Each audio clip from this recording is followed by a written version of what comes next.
From the Hill Country in Texas, this is OneRadioNetwork.com.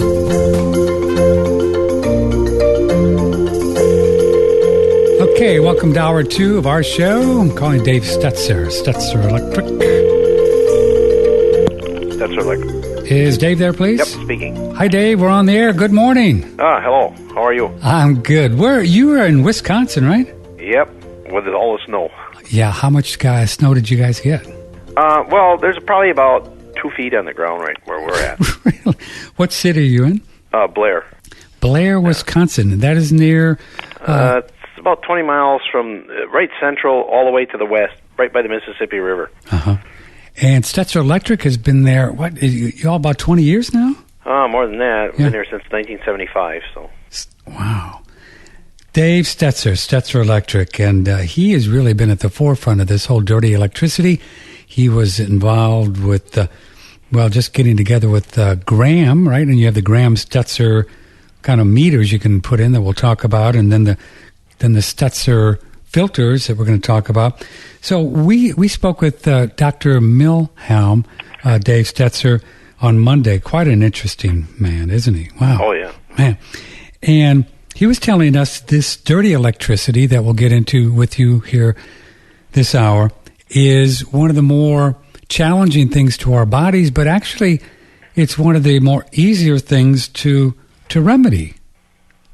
Well, yes, that's true. It's an engineering problem, and we have an engineering solution to that problem. Wow, well, that's good, isn't it? I mean, because with the cell phones and the Wi-Fi's and stuff, it's a lot more difficult. That's true. The dirty electricity, if that's what you want to call it, it's on the building's wires. It's created by modern-day electronic devices, and of course, there's solutions to that.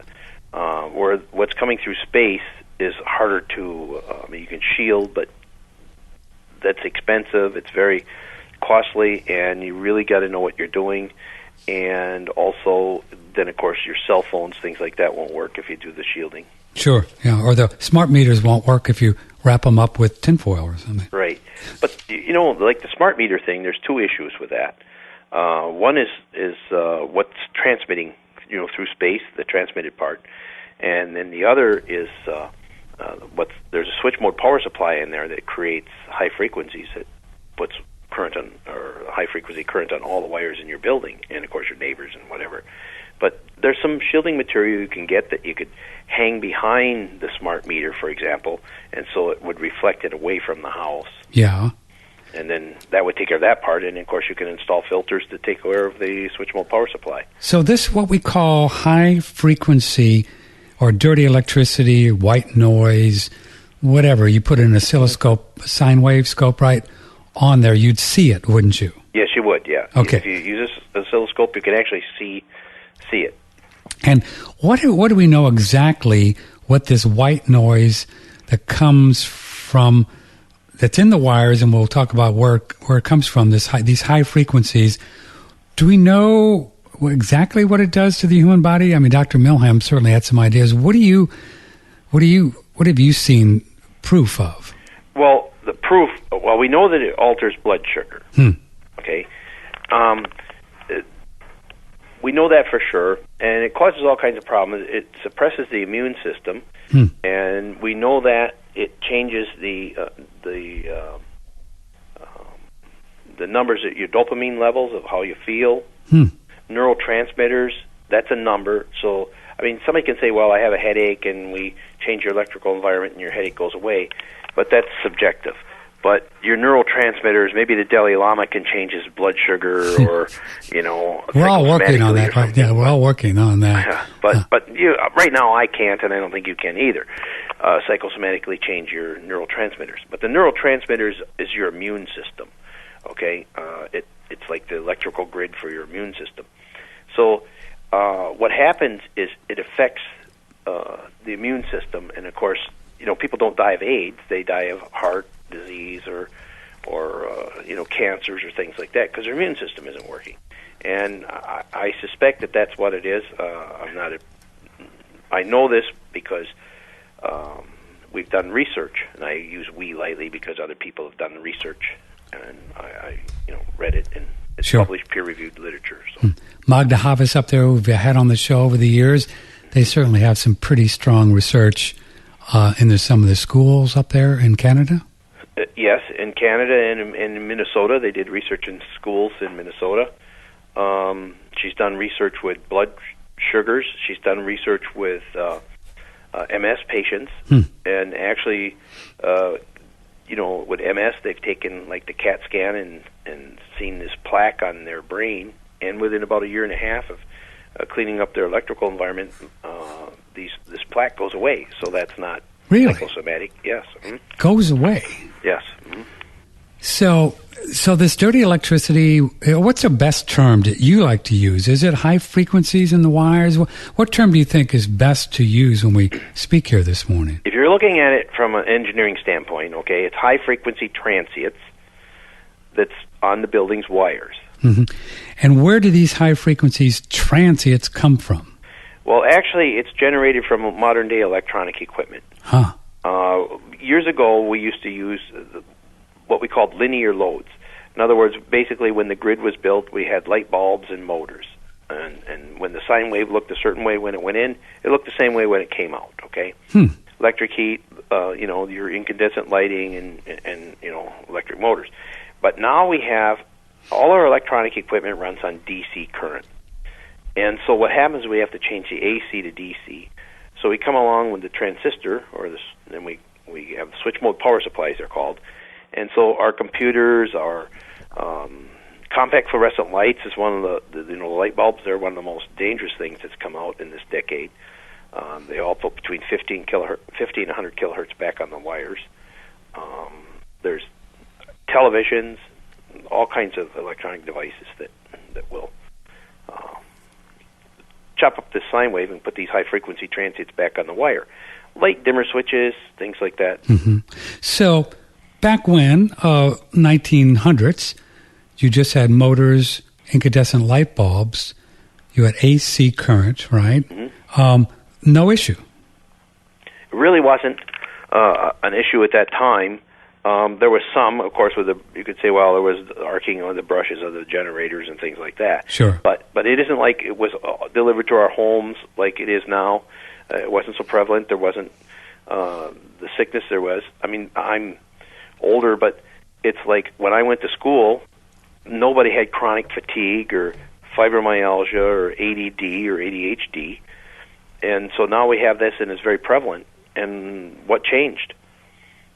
What changed? I guess, what changed? If you look at the symptoms of radio wave sickness, and you look at the symptoms of ADD, ADHD, chronic fatigue, fibromyalgia, all those symptoms, they were overlay.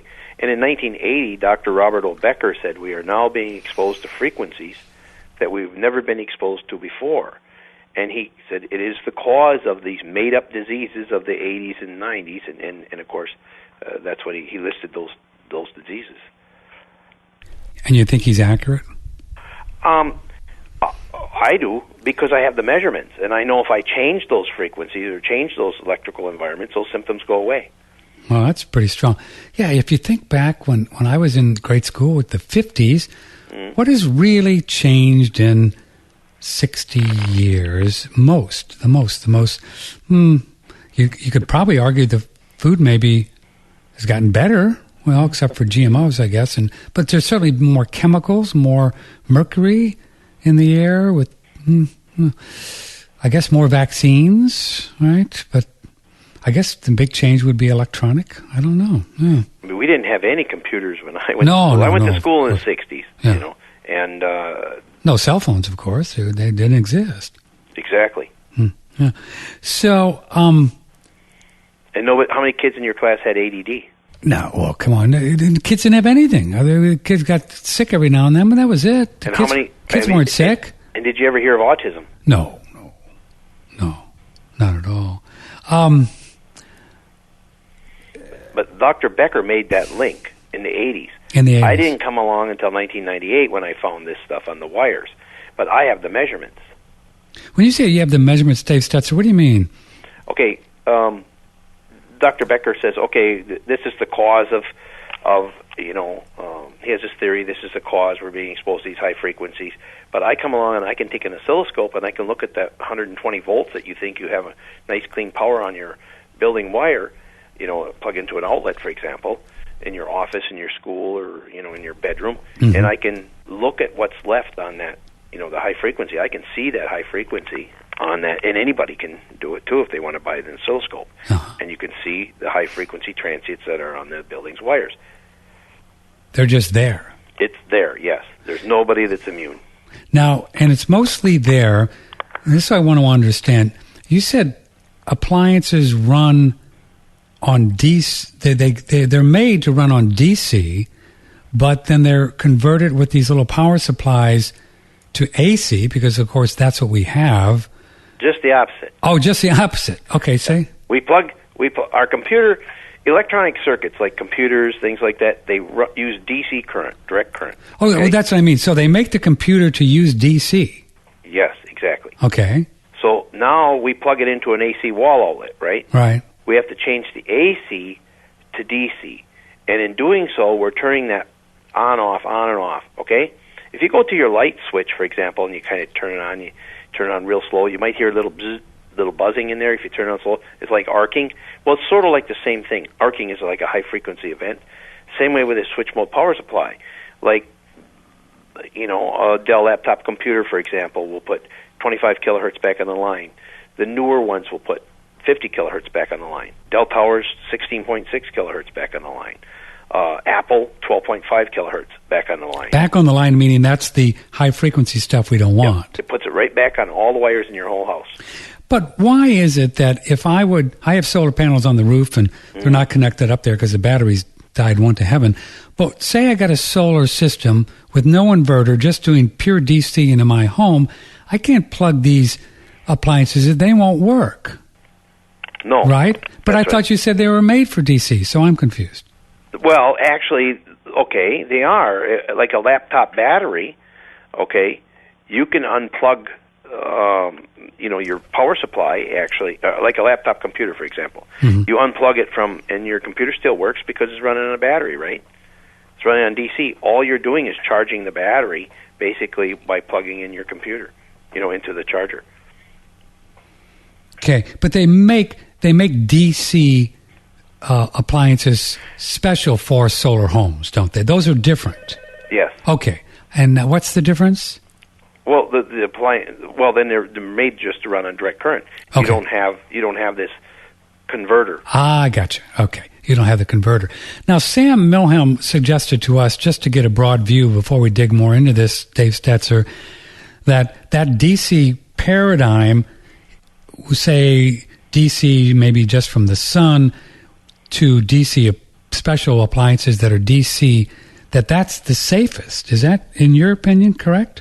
That can be made the safest, yes. Can be? What do you mean made the safest? Well, so you don't change the voltages. The problem with, if we did, in theory, yes, it would be totally safe. That would be the safest. Yes, because when current flows in one direction, it builds a field. When you stop that current from flowing, the field collapses, okay? That's the problem with AC, because it goes one way and then it reverses 60 times per second. However, I don't think the 60 cycle causes any problem, in my opinion. If you made the human body into an electrical model, it would look like 2 capacitors and 3 resistors. Capacitors are short to high frequency. But when we put the high frequency on the wire, then you get sick. There's no studies that says, exposure to high frequency is good for you. There's some, of course, that have argued over the years that the AC is the problem. And what's funny, Tesla gets this image as being the kind of the guy who had the real deal. But my understanding, and I watched a documentary last night, History Channel, and this could be incorrect, because just because somebody writes a documentary doesn't mean it's accurate, right? Right. But anyway, according to this show I watched last night, Edison had the DC, right, and he was backed by J.P. Morgan, and Tesla had the AC backed by Westinghouse. And they ended up with AC because J.P. Morgan bought them out, and the AC was more powerful, higher voltage, and able to go out farther and faster. Yes, you can take the AC and you can step it up with a transformer. Yeah. And then you can ship it or send it long distances and then step it back down to a usable voltage once it gets to your home. So that's why they went with the AC. Yeah. Mm-hmm.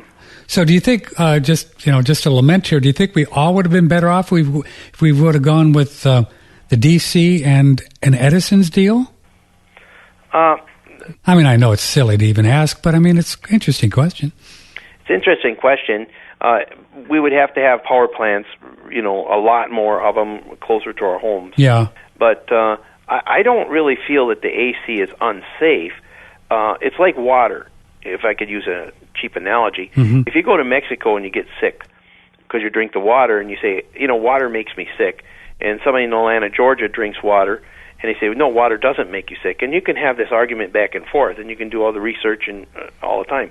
And yes, do people get sick from the water in Mexico? The answer is yes. But if you really start looking at it really close, okay, you're going to find that the water in Mexico has bacteria in it.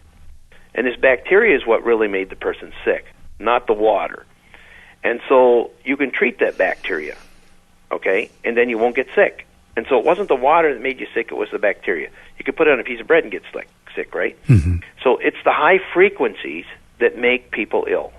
And the high frequencies are riding on top of this 60 cycle waveform on the AC. And of course, it's my opinion because I got these measurements. And when we go in and we clean up a schoolhouse where 37 kids had asthma and they all of a sudden don't have asthma, and that isn't why we went there, but we went there, to clean up sick building syndrome, if you heard that term. And we went there, and all of a sudden there's all kinds of health benefits. But we didn't change the 60 cycle part. All we did is clean it up. Mm-hmm. Any difference between the 60 and I guess what is it in Europe and the 50? Some have argued, well, the 50 is safer. No, it's not. Okay. Okay, it's the same. It's the same, yeah. And in Europe has this, high frequencies. I mean, they have computers. They have, energy efficient lighting. They have the high frequency the same as us. So as the technology changes, I remember 15 years ago, we had to go to Sweden to get a refrigerator that didn't use a lot of, because I was on solar, right? Mm-hmm. But now you can go to Home Depot and get something made in China, their brand, which is what is it? Live Good, LG. And they're they're as low energy users as what we went to Sweden for 15 years ago. But are all these new technologies, are they putting more stuff, more high frequencies on the lines, or are they putting more?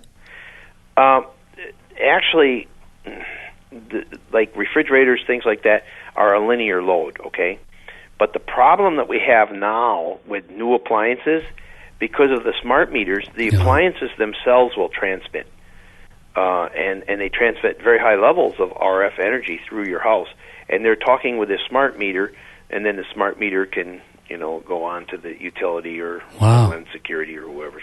So that's really critical. These smart meters, as you said at the onset of the show, not just the RF stuff as the issue, but it's putting these high frequencies on the wires.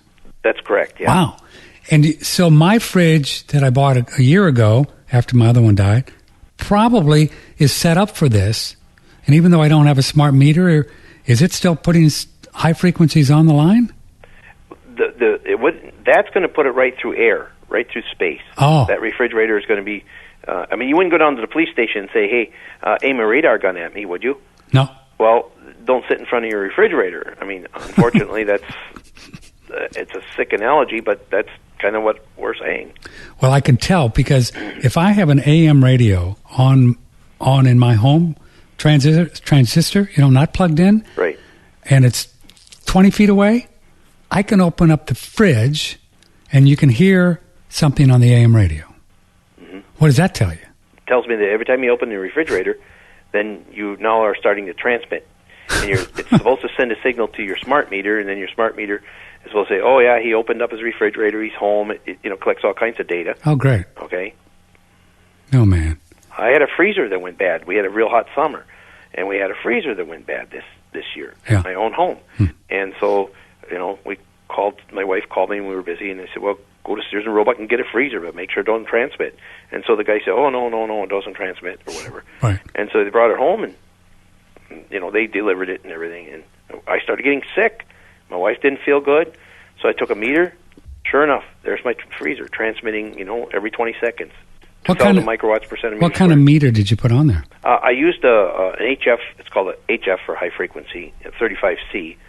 It's a meter that measures energy coming through space. Is that like an RF meter? Yes. Oh, yeah. I've got one of those. I should.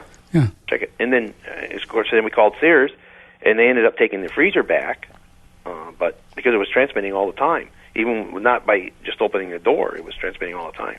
But we did all kinds of research and absolutely could not find one freezer that didn't transmit. We ended up getting a freezer that the simplest thing made, but it doesn't transmit until you open the door. But even then, you're standing right next to it when you open the door.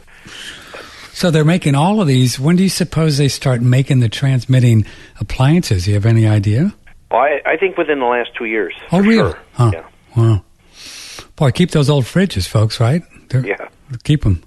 We're talking with Dave Stetzer. Your website is Stetzer Electric, right? STETZERelectric.com. And you have the they call them microsurge meters. What do you call them? It's a microsurge meter. Okay. And they're about $100, right?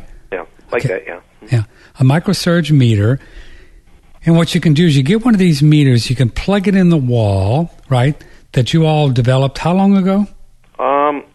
I think 2002. Okay. And then what do you see when you plug this microsurge meter into the wall? Well, you get a number. It's a numerical number. And, of course, we used an oscilloscope all the time, and you can actually see the waveform. You can see the high-frequency trash or noise. But so we were in the Republic of Kazakhstan, and they wanted a meter that they couldn't afford to have give an oscilloscope to all their health departments, for example. Sure. So they said, can you make us a meter that will measure the high-frequency energy that's on that building's wire? And I said, well, I can't, but I know a guy who can. So Professor Martin Graham from UC Berkeley, he built that meter, and that's what it does. And so you plug it in, you're going to get a number. And the number means something. There's been all kinds of research that's been done on that research or on that particular meter and the number and how it measures. And the meter tells you how much high frequency is there. How high frequency energy is on there. Energy. Mm-hmm. And you all have come up with the meter. That number wants to be really safe about 25, correct? We've done research, okay, and the safe level exposure to high frequency is 0, of course. But if you get the number below 35, your blood sugar will change. So we've done that. White blood count changes at 30. If it's below 30, headaches seem to go away, nausea. This is all published, peer-reviewed stuff. Right. This is if you get it below 30, that's when the MS symptoms subside or actually go away on some people. The free radicals in your blood change. The white blood count changes. I'm looking at numbers here. Okay.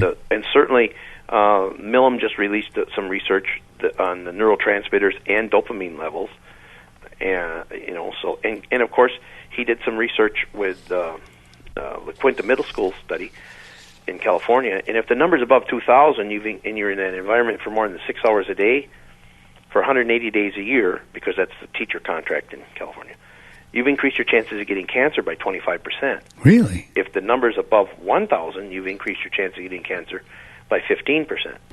Why would the numbers be so high? Like, just in an average home, one of our listeners live out in the suburbs or in the city, plug it in. Is there an average number that people are liable to see, or does it just depend on how much equipment they have in their home? It depends on how much equipment's in their home. Plus their neighbor's home, right? You got it, exactly. It's crazy. Exactly. So if your neighbor's got a bunch of stuff, then he shares it with you. Yes. You can plug this meter into your kitchen receptacle, for example. Right. Call your neighbor up and tell him to vary the light dimmer switch in his house. Right. And you will see the number change. No. Yes. Really? Mm-hmm. That's out of control. Yes. You can plug this thing in, call your neighbor, do the little dimmer switch, and the number changes in your home. That's correct. So the dimmer switches are really not good. That's right. They're one of the worst, aren't they? Yes, that's true. And now what's really bad, is those compact fluorescent lights. Yeah.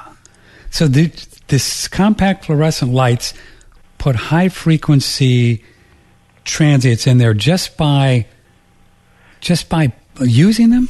Yes, you put it in and you turn it on. You can plug this meter in. You can turn it on, to an outlet anywhere in the house. It's not even on the lighting circuit, right? Turn on the CFLs and you'll see the number change. You turn them off, it goes down. But the bad part about the CFLs, okay, there's two issues. One, that it puts between 50 kilohertz and 100 kilohertz back on every wire in your whole house. So you can be, have it one out in your garage and have it turned on, and you're exposing your wife or your family to 50 kilohertz when you're in the bedroom. But what happens is they also radiate through space. They radiate through space as well? Yes, yeah. If you get close to it, you can see. You can measure that. You can measure it coming through space, and we developed a way of measuring current in the body, and you can go ahead and stand close to a CFL and see the current go up in your body. It puts about 24 microamps into your body. Oh, using a body voltage meter? No, not. It's a special meter. It's a Fluke meter. We buy it right from Fluke. Fluke 287. It has to have the frequency bandwidth in order to do it. Boy, and the CFLs, that's pretty much all you can get these days, unless you're a little creative. That's true. There are some LEDs that are coming out now, and if you get the ones that are not dimmable, almost all of them are safe. Not dimmable. Yeah. If you get the dimmable ones, it chops up the sine wave. So even if you don't dim them? That's right. So if you get a dimmable LED, even if you don't have a dimmer switch, it still chops up the sine wave. That's correct. Yeah. Oh, well, that's not good. No. So if you're going to buy LEDs, make sure they're not dimmable. That's correct, yeah. And all the ones that I've tested, there's no issues at all. The not dimmable ones. Right. And then incandescents are fine. Incandescents are absolutely fine. Do you think there'll be a day when we can't buy incandescents?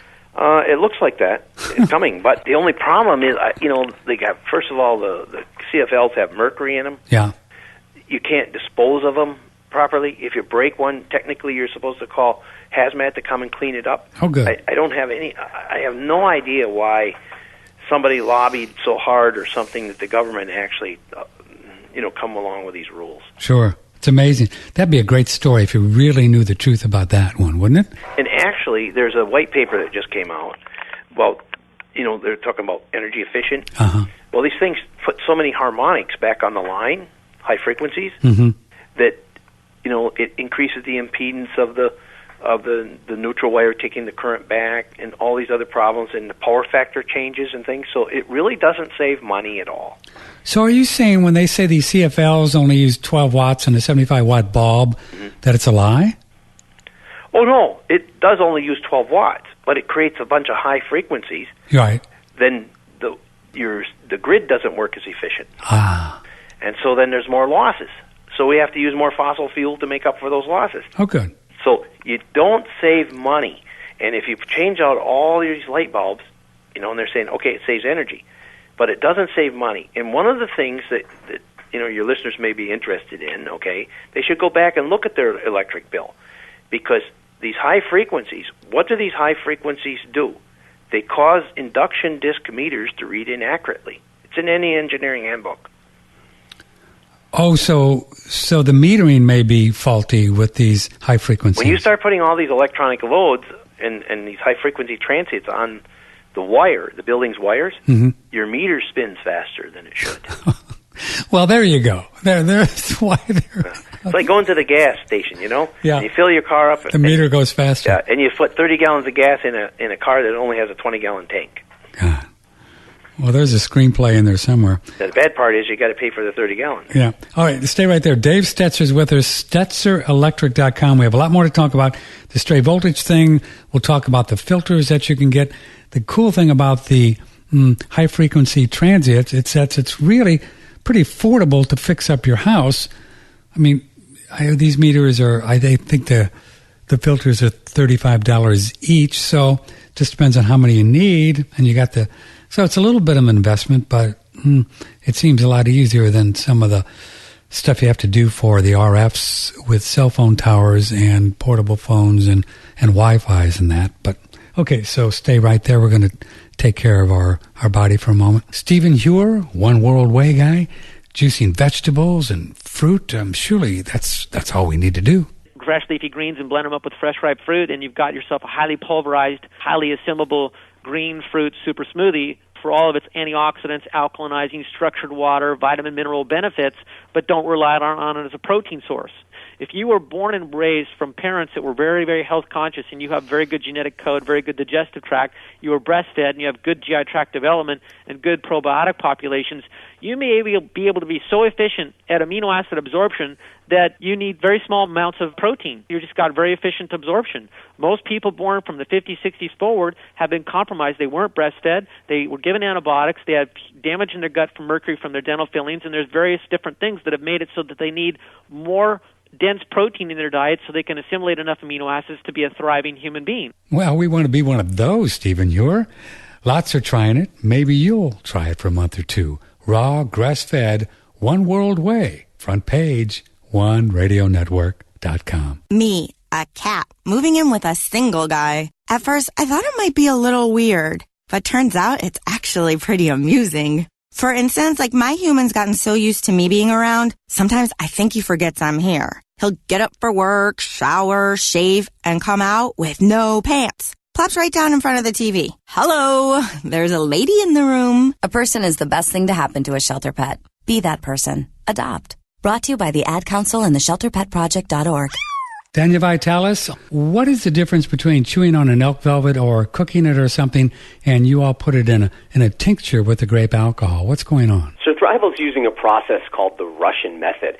We got that process from looking at how the Russians had worked with antler products during the Cold War when they were studying the effects on super athletes. What they learned was through an alcohol extraction process, they could make many of the substances like IGF-1 that are found in the antler bioavailable into the blood of a person. What we found was that if you cooked it down like the old Chinese method and consumed it, many of those substances were destroyed or not really available to the body. So the tincture form, or what we call the Russian method, makes more of those growth factors bioavailable for people so that we can get more of the benefits of that velvet antler. Elk velvet antler for balancing testosterone and other bodily functions for men and women from Sir Thrival. Click any Sir Thrival link and order on OneRadioNetwork.com. Yeah, we're getting so healthy here, you and I, that holy cow, we can just great-grandkids we're going to do, right? Sure, no problem. Great-grandkids.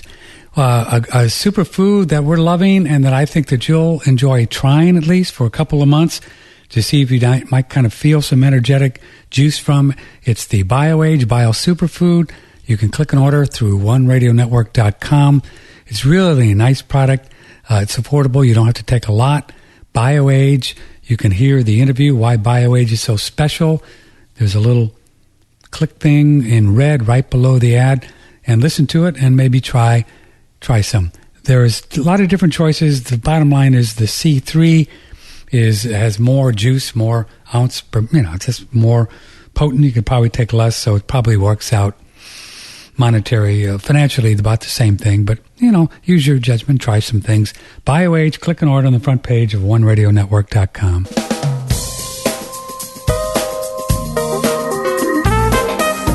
Nothing is more expensive than bad information. Know the source. OneRadioNetwork.com. Talk to Patrick now. 888-663-6386 or email Patrick@OneRadioNetwork.com. Okay, tonight I have Dave Stetzer, STETZERelectric.com. He's been at this whole thing a long time, was really one of the pioneers of it. When maybe we can talk about the cows in Wisconsin. I have a lot of questions here.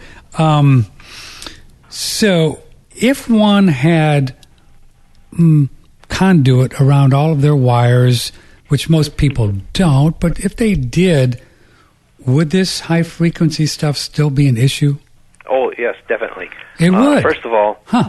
yeah, but if you think about, okay, I have this shielded, my house is all wired in conduit, okay? I'm an electrician, industrial electrician, so Sure. when I built my house, that's what I did. Mhm. But I still couldn't live in my house. I was sick. But you see, the problem is you plug things into your outlet, right? Mm-hmm. And so you don't have a piece of conduit or a shielded cable going to your lamp. You don't have a piece of shielded cable going out to your computer or anything like that.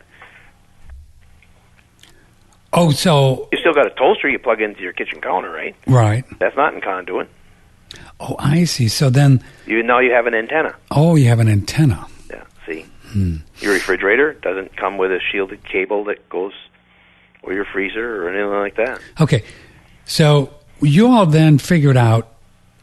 How did you come to figure out that you can put these little filters into the wall and get this number down to 25 or so? Well, it started out with... I was working with cows, okay? With cows? Yeah, and these farmers would say... And farmers are very smart people. I mean, they really are. They got to be an expert on just about everything, okay? And they're very observant. And so they said, this doesn't just affect cows, it affects people. And they started listing their symptoms. Well, their symptoms were that of radio wave sickness, which I was familiar with because I did some training or classes in it. But so anyway, if that's the case, and this is back in 1998 when there wasn't a cell tower and all these things, not everybody had cell phones and that. So what happened was that would be the only way you could get these symptoms would be if you were exposed to high frequency. And so where's the high frequency coming from? It's on the building's wires. So basically a capacitor is a short to high frequency. So we're thinking, okay, if you can bridge a capacitor across there, those high frequencies should go away, which they do. And then you say, okay, well, then their symptoms should go away if that was the cause. And they did. So that's kind of the gist of it in a nutshell. So these little filters are just capacitors and... Yeah, they're not just a capacitor. Because Okay. when we started doing that, and people got better, and some people didn't. So the question is why. So I made several trips to Russia, okay, and the Ukraine, Kazakhstan, Eastern Bloc countries. There was 2 schools that taught this, one in Moscow and one in Yalta in the Ukraine. And so I went and seen these professors, and of course they didn't trust me at first and things like that. But we wanted to find out which frequencies are the most biologically active frequencies. And once I showed them that they have this issue on their wires, then I went really up the food chain. I met with the Deputy Minister of Health of Russia and, different people, okay? And they gave me this information that I wanted. And so Professor Graham then designed this capacitor, this filter, okay, and then to take out those frequencies. To take out the dangerous frequencies. The most biologically active frequencies, yes. What does that mean, biologically active? The ones that will cause the headaches, the nausea, the flu, like the human body. Okay, you can use your cell phone and you'll get cancer from it, but it'll probably take you 10 years to get the cancer. You can pulse 25 kilohertz, and within just a few months you'll have leukemia, for example. You mean certain frequencies affect the body in different ways? That's correct. Yes. Wow. And who figured that out? The Russians did a long time ago. Really? And they actually made weapons. And they pulsed the United States Embassy. They gave the U.S. ambassador leukemia. He came back. They sent another, of course, guy over there. And within 6 months, he has leukemia. So then, the United States government was like, wow, something's going on. And they sent some investigators over. And, of course, they found out that their embassy was being pulsed, so to speak. They made weapons. Yes. So, wow. So you all then created these little filters, and you plug them in, you get the meter, and you see what your number is, and you plug them in, and you keep plugging them in all over the house until the number gets to where you want it. Sort of, yes. First of all, we know what I tell people to do is plug them into their electronic equipment first, because, there's 2 sources. One is what you're putting on your house from your equipment, and the other is what's coming in off the grid. So plug it into your computer, plug one into the power strip of, like your TV, and, do that first. Otherwise, you'll use filters you don't need to use. So in other words, if you have a TV that's got a power strip, put the filter into the power strip first. Exactly. Before you do but usually the big TVs that will take 2 filters. You have to put 2 in the TV, 2 in the computers, like that, okay? Then you go and you start somewhere, start in a bedroom, start somewhere, and you plug the meter in, you're going to get a number. The number is going to be, say, 300, for example. And then you plug a filter in, and if the thing drops, if the number drops significantly, and I define significant as 20%, so if it drops significantly, okay, then you need a filter there. If it doesn't drop significantly, don't put one there. Go to the next receptacle. Go to the next receptacle. You need to check every outlet in the house. You don't need a filter on every outlet, but eventually you'll get down to where, the numbers doesn't come down anymore. What does that mean? And that's good. Yeah, but I mean, what if the number doesn't come down anymore and you're at 60 or 70? Then, if that's the case, then we got to find out why. So then people would have to call me or something like that. But a lot of times, this thing is measuring the energy, okay, that's there. So we can have high amplitude, and that would boost the number up. Or we can have high frequency, and that'll boost the number up, okay? So the filter's taking out the high frequency. But there could be something close by that's high amplitude that gives you a little more energy. But as long as you get it below 1.7 kilohertz, that energy doesn't dissipate internal to the human body. Now, the only way you can know that is with using an oscilloscope, but usually people get it down low. Huh. So in my case, I'll use my case, so then this will be a kind of a guide for other folks. I had one of these filters, and I lent it to somebody, or one of the meters, and didn't get it back right, and how that goes. And so I just got another one yesterday and plugged it in all over the house, and I got about 15 filters, and I'm just really 50 or 60 all the time. So what I want to do now is I'll go back and try to put power strips in the radio studio and get a couple filters right at the source, because I'm sure a lot of my juice is coming from the radio studio. That's right. The most logical conclusion, and that's what I would do, and that's what I would advise you, yes. Yeah, so, and then work there, and then if you turn off the breakers in a bedroom, for example, the filters don't work there because it's turned off, correct? So that's correct. You can just let that alone. Yeah. Which is a good thing to do, isn't it? To have your breakers turned off in your bedroom? Yes, but I don't, and most people who put the filters in don't, and they don't have to. Okay, because I see. So what if you were able to get your numbers down to in your home? Mine are down around 40. And you're okay with that? But I live in a town that the substation is 7 miles away in a different town. The wire that goes between the substation and in my town was put up in 1936, and some of the poles are the original poles. Now, if somebody went in the ditch and smashed the pole off, they replaced the pole, but they never replaced the wire. And so my town is really, really polluted, and so I had to put them in my house, and then I had to put them in my neighbor's. See, besides. And, of course, my neighbors are newer homes, and they have energy-efficient furnaces. They have variable speed frequency drives on them. One of my neighbors has a swimming pool. It's a lap pool, so he has a variable speed frequency drive on this pool that you can vary how much current is going against you when you want to swim. Mm-hmm. So it really holds my numbers up. But it's still below. I can look at it with an oscilloscope. Even though my number is 40, I still feel fine there, and it's just the amplitude is holding that number up, that's all. Oh, I see. But I don't have anything above 1.2 kilohertz in the house. Yeah. So you might... Sometimes more is not going to do it. In other words, if you got a power strip and put 2 or 3 filters just plugged in the home, it's not going to do anything. No, don't stack them up. In other words, say you plug it in, you get 300, and you plug 2 filters in, it goes down to 100. Don't plug the third one in, and the third one goes down to 95. Don't do that. You don't stack them up. That you don't do.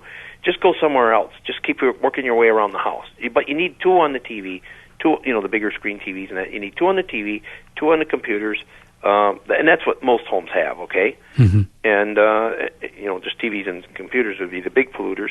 Yeah. Make sure you get rid of the compact fluorescent lights. Yeah. And then Or, work your way around the house. An emailer wants to know if the compact fluorescent lights are an issue if they're not turned on. No, they're not if they're not turned on. Okay. There's a lot of these things that we use in the studio and other people use they're kind of surge protectors, right? They're little boxes and they act as power strips, but also they protect from surge, like lightning, stuff like that. I plugged a couple of those in yesterday, a couple of the filters in there, and the number actually went up. In other words, I put the microsurge meter in the surge protector, right, which has about 6 or 7 outlets, and then I put a filter in there, and the number went up. How much? What is that about? I've never seen that before. Never seen that. But maybe there's some capacitance in that surge, suppressor, Sure. and maybe you're reaching like a resonant condition or something. So then I wouldn't put them in there. Just don't put them in there. No. Could I put a power strip attached to that, and then that'd be a way to get a couple of filters in there? Maybe I could try. Or to use a different power strip.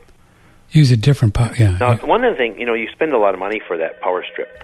For this big surge suppressor. Sure. So you can go to Menards or Home Depots or something and buy a $4 power strip. Yeah. And you plug these 2 filters into there. Yeah. And these filters are looking for these high frequency transients or spikes. I mean, that's the short for that, right? Right.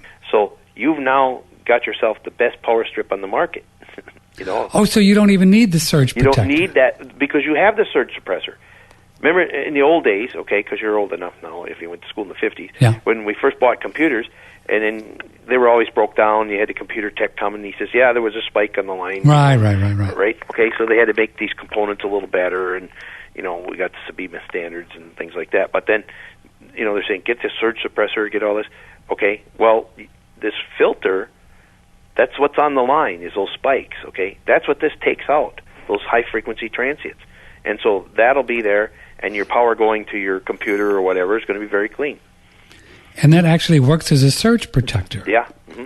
Huh. So you don't have to buy the $70 or $80 surge suppressor. You can just buy, the $4 one and plug 2 filters in.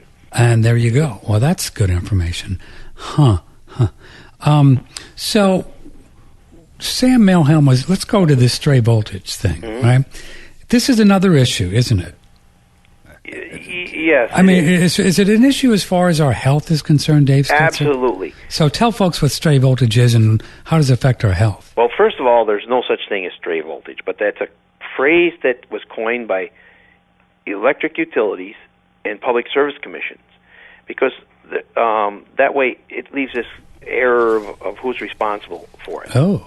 I mean, there's stray dogs and stray cats. If you go and you get bit by a dog and it doesn't have a collar and you have no idea whose dog it is, you're going to pay for those stitches yourself.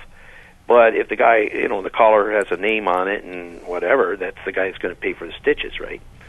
So what happens is prior to 1972, most all our loads were linear. In other words, you have this 3 hot wires going out and you have 1 neutral wire that brings the current back. And so if you had 20 amps on one phase and 20 amps on the next one, 20 amps on the next one, you'd have 0 current in the neutral, okay?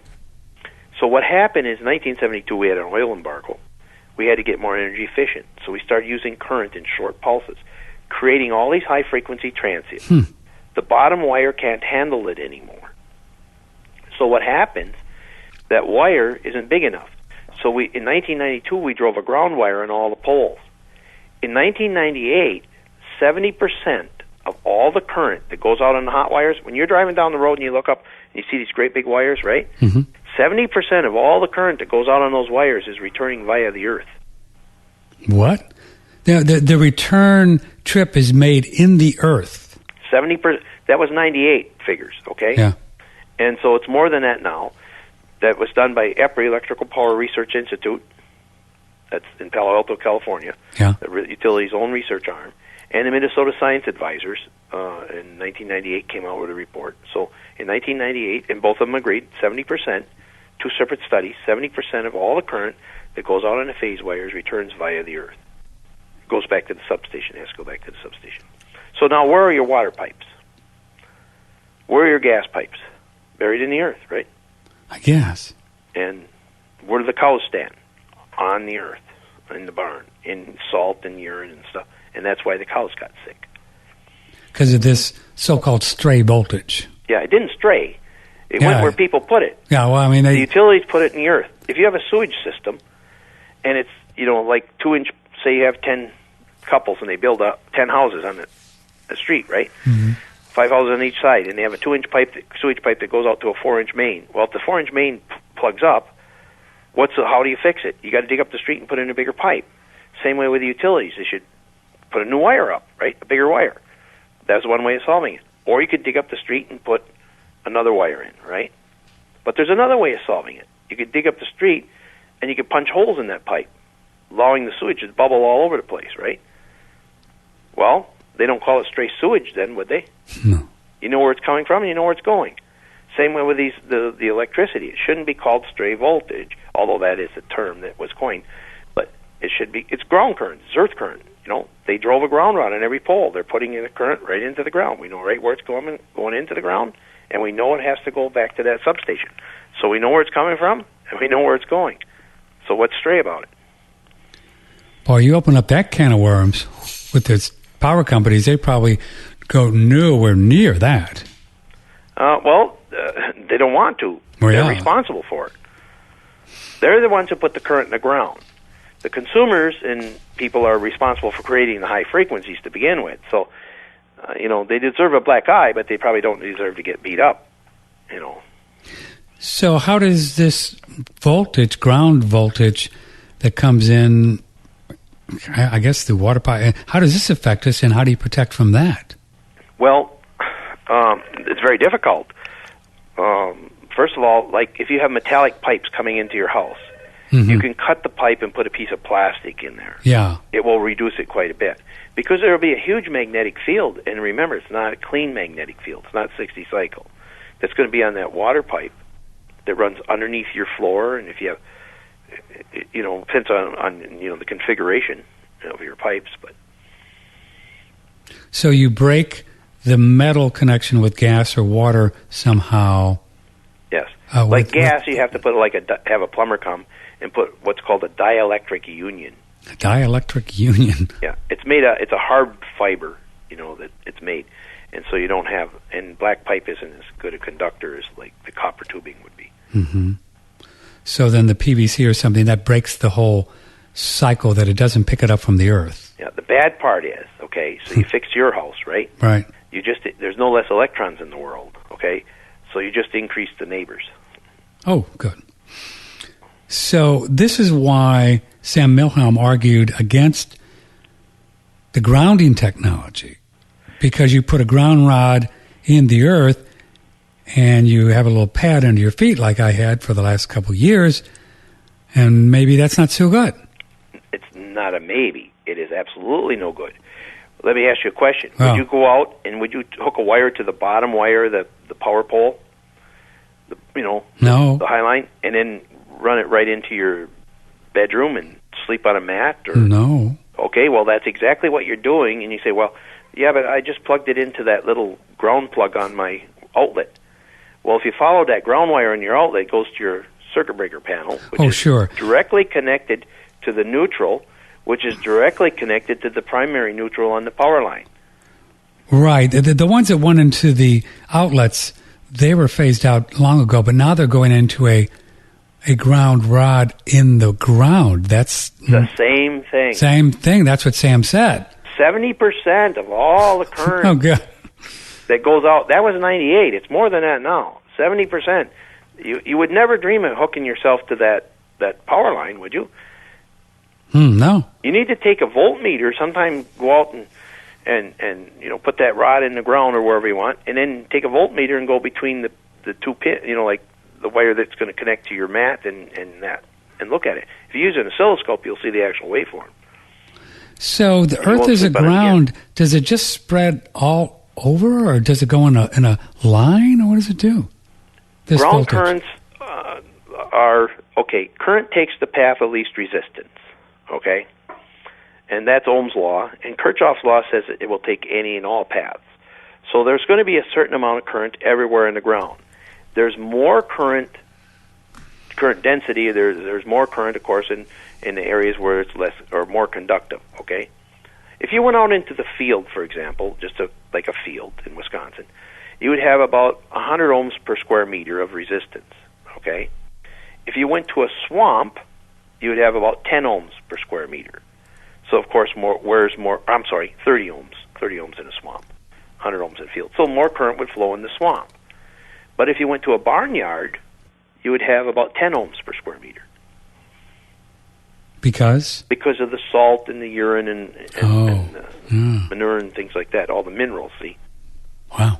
More conductive. Yes. And so when you're in your yard in a home, and you maybe have metallic sewer pipes out under the ground, which would be really, track some of this stuff. But the high frequencies don't flow deep in the ground. They flow on top of the ground, right on the surface. And so you really don't want to hook yourself to the earth. Wow. The earth is not like a big sponge where you drop water on it and it's absorbed and you never have to deal with the water again. People have that image. It's not. When you put high frequency current onto that ground, it's like putting water on the brick. You got to deal with some water here. Here's an email from Mary. Please ask Mr. Stetzer if leukemia and other cancers among power company workers, such as the firemen and substation journeymen, are common and related to their contact with high voltage power lines, and can he recommend studies on this topic? Actually, they are, and I can't remember the studies. If she sends me an email, dave@STETZERelectric.com, I'll try to research it and find it, because I do remember seeing it. There were some studies done in, I think, South Carolina, were on power line workers, and yes, the answer is yes, they were at higher risk. Dave@STETZERelectric.com. Yes, if you send me the email, I will answer your email. Okay. It might not. I get about 150, 200 emails a day, so you might have to give me a day or so, but I will answer your email. Well, that's nice of you. Stephen writes, I'm wondering if any of this relates to Dr. Reif's work. Is it possible to get healing frequencies active? Yes. That's true. Royal Reif, I'm familiar with him. Everything has a natural frequency, okay? And even Ella Fitzgerald, for example, she hits a note and his glass shatters, right? Okay.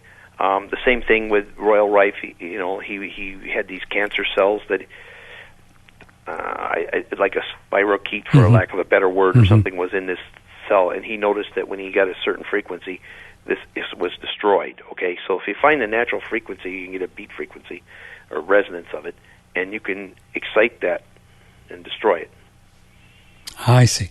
So Sam Milham was really leery about any of these gadgets like Zapper, stuff like that put, even with a battery, put juice into the body. What do you have opinion on that? Well, he's more credentialed than I am. Yeah, he's got degrees. Yeah, he's a professor of medicine. Okay, right. And he's done the research on it. So I don't have any research where we put current into the body, and people became ill or better or whatever. Sure. I do have the research where people went on grounding mats and they're putting current in the body, and that's a high frequency, but that's not like a tuned frequency for a certain thing. Like Reif was saying, okay, we're going to put, he didn't. I don't know his frequencies, but like the known frequency kills this cancer cell. Okay. For example, the Russians, they did some research on rats. Okay. And they were exposing them to high frequency, and nothing was happening. And so the scientists were observing them, and they said, okay, let's pulse that frequency. And when they pulsed it, within 3 minutes, all the rats were dead. They didn't even have time to make notes of their symptoms. When they pulsed it? They pulsed it, yeah. And so if you look at what's on the ground, it's all pulsed. It's all over the place. This is not a carrier wave frequency. And this whole pulsing thing started back in 72, you say, with the oil? That's when we really started. We had to get more energy efficient, and we had to go ahead and so instead of using current in the full sinusoid, in other words, the whole, the current flows the whole time, we turn current on, we turn it off. You turn it on, turn it off. Well, every time we turn it on and turn it off, we get a little arc. That's a high-frequency event, okay? Wow, man. Whew. Here's from Marie. If someone was going to build a new house, what would Dave, that they do as far as the electrical and the appliances and having internet access? Okay, internet, that's a very good question. Don't let the electrician share any neutrals, okay? That's a common practice, so an electrician will know what they mean, okay? And then also, the internet, cable it everywhere. Any hard wires is the way to DSL, go. that's Cat 5 cable. Run it in the house. Don't use the wireless. Use the Cat 5, and that stuff isn't very expensive, and you can put the jacks in. Years ago in the 80s and 90s, you used to get telephone and you used to get cable TV, and then you'd have the internet all in one jack, and have the electrician do that. That's what I would do. Mm-hmm. And then maybe you would use PVC for water? Yes. Mm-hmm. Yeah, but they do that anyway now. They use the PEX piping. So yeah. Do they? Yeah. And it wouldn't really matter to do the conduits for the electricity, or would it? I guess it would always be better. You can, but you can put the filters in and it'll take care of it anyway. Mm-hmm. Yeah. So on the mats, they're kind of big in the natural world, a lot of stuff. So the research was done in Germany, or in Europe, okay? Right. Now, I'm not going to say the mat. I'm saying, okay, first of all, the body will charge up, Patrick. Mm-hmm. Your body will charge up. Working on a computer, we can measure it. I got a Russian B&E meter, $5,000. I can measure you. If you're thin like these Russian women, we did research with them when I was in St. Petersburg, and they're thin and they're good shape and stuff. And they would charge up to 32 volts per meter during the day. We could measure it. They would go home at night and come back, and it'd still be 28 volts per meter in the morning. Wow. They're still holding a charge. Now, if you need to discharge it, because the body's like a capacitor, right? It holds a charge. So you can discharge. The theory is correct. If you lay on a conductive mat, will you discharge? The answer is yes. But if you hook it to the ground in the United States, in North America, you will charge back up, because you're hooking yourself to a live wire. You can take a piece of aluminum foil, okay, and you can stand on that aluminum foil for, 1 minute, and you will be totally discharged. What? Yes, absolutely, and we can measure it. Before you go to bed? Sure, just cheap aluminum foil. And if you really got a lot of money and you're really rich and you want to go to some fabricator, get a piece of stainless steel so it never oxidizes or anything, and put it someplace where you just have your little discharge corner. So stainless steel works? Sure it does. Anything conductive. I wouldn't use steel because after a while it oxidizes or something. But aluminum foil, I go to Sam's Club and I buy aluminum foil, and you can get a roll that's like a year's supply, sure, for $20. Yeah. And it isn't shiny side up, shiny side down, or anything like that. And you can use the piece over and over and over, just kind of crumply. But so when they did this research, in Europe, everybody said, "Oh, I discharged and it felt better." They earthed. No, they didn't earth. The electrons didn't flow from them out into the ground. It just flowed between them. Okay, it neutralized. So like when I sit in the studio or folks sit in front of computers, we build up voltage during the day. You will charge up, yes. You charge. Why not just put the tinfoil down, put your feet on that while you're on the computer? No, you don't want to do that, because now you're taking this. You got a very conductive surface underneath your feet, and then you're asking all that current to come from the computer right down through your body. Oh, whoops! Don't do that. Yeah. All right. But if you if you're working on that computer all day, right? Go and stand on a piece of aluminum foil when you go to the restroom or something like that. Whatever, Yeah. And how long do you have to stand on there? About less than a minute. Huh. Well, I have my tinfoil hat to protect from aliens. Does that count? No. Get it on your feet. So you can just do the really heavy-duty aluminum foil rolls and do that. Yeah. And then if you have the mat, you spent $150 on a mat or something, just unplug the mat. Lay on the mat, but unplug it. Yeah, well, I've already disconnected all my mat things after talking to Sam. Sure, but just unhook the wire that goes out to the ground, and you can lay on the mat and you'll discharge. People take an Epsom salt bath and they feel good, right? Sure. Why? I don't know. The salt in the water makes the water more conductive. You'll discharge. Oh. See, I walked on the beach, and I feel great when I walk on the beach. Why? It's very conductive, salty water, right? You discharged. You discharge the juice, the energy. Yeah, that's in you, yeah. Huh. And you can measure it. The results are measurable. You can measure it with a Russian B&E meter, is for sure, but not everybody has $5,000 to spend on the meter, but the results are measurable.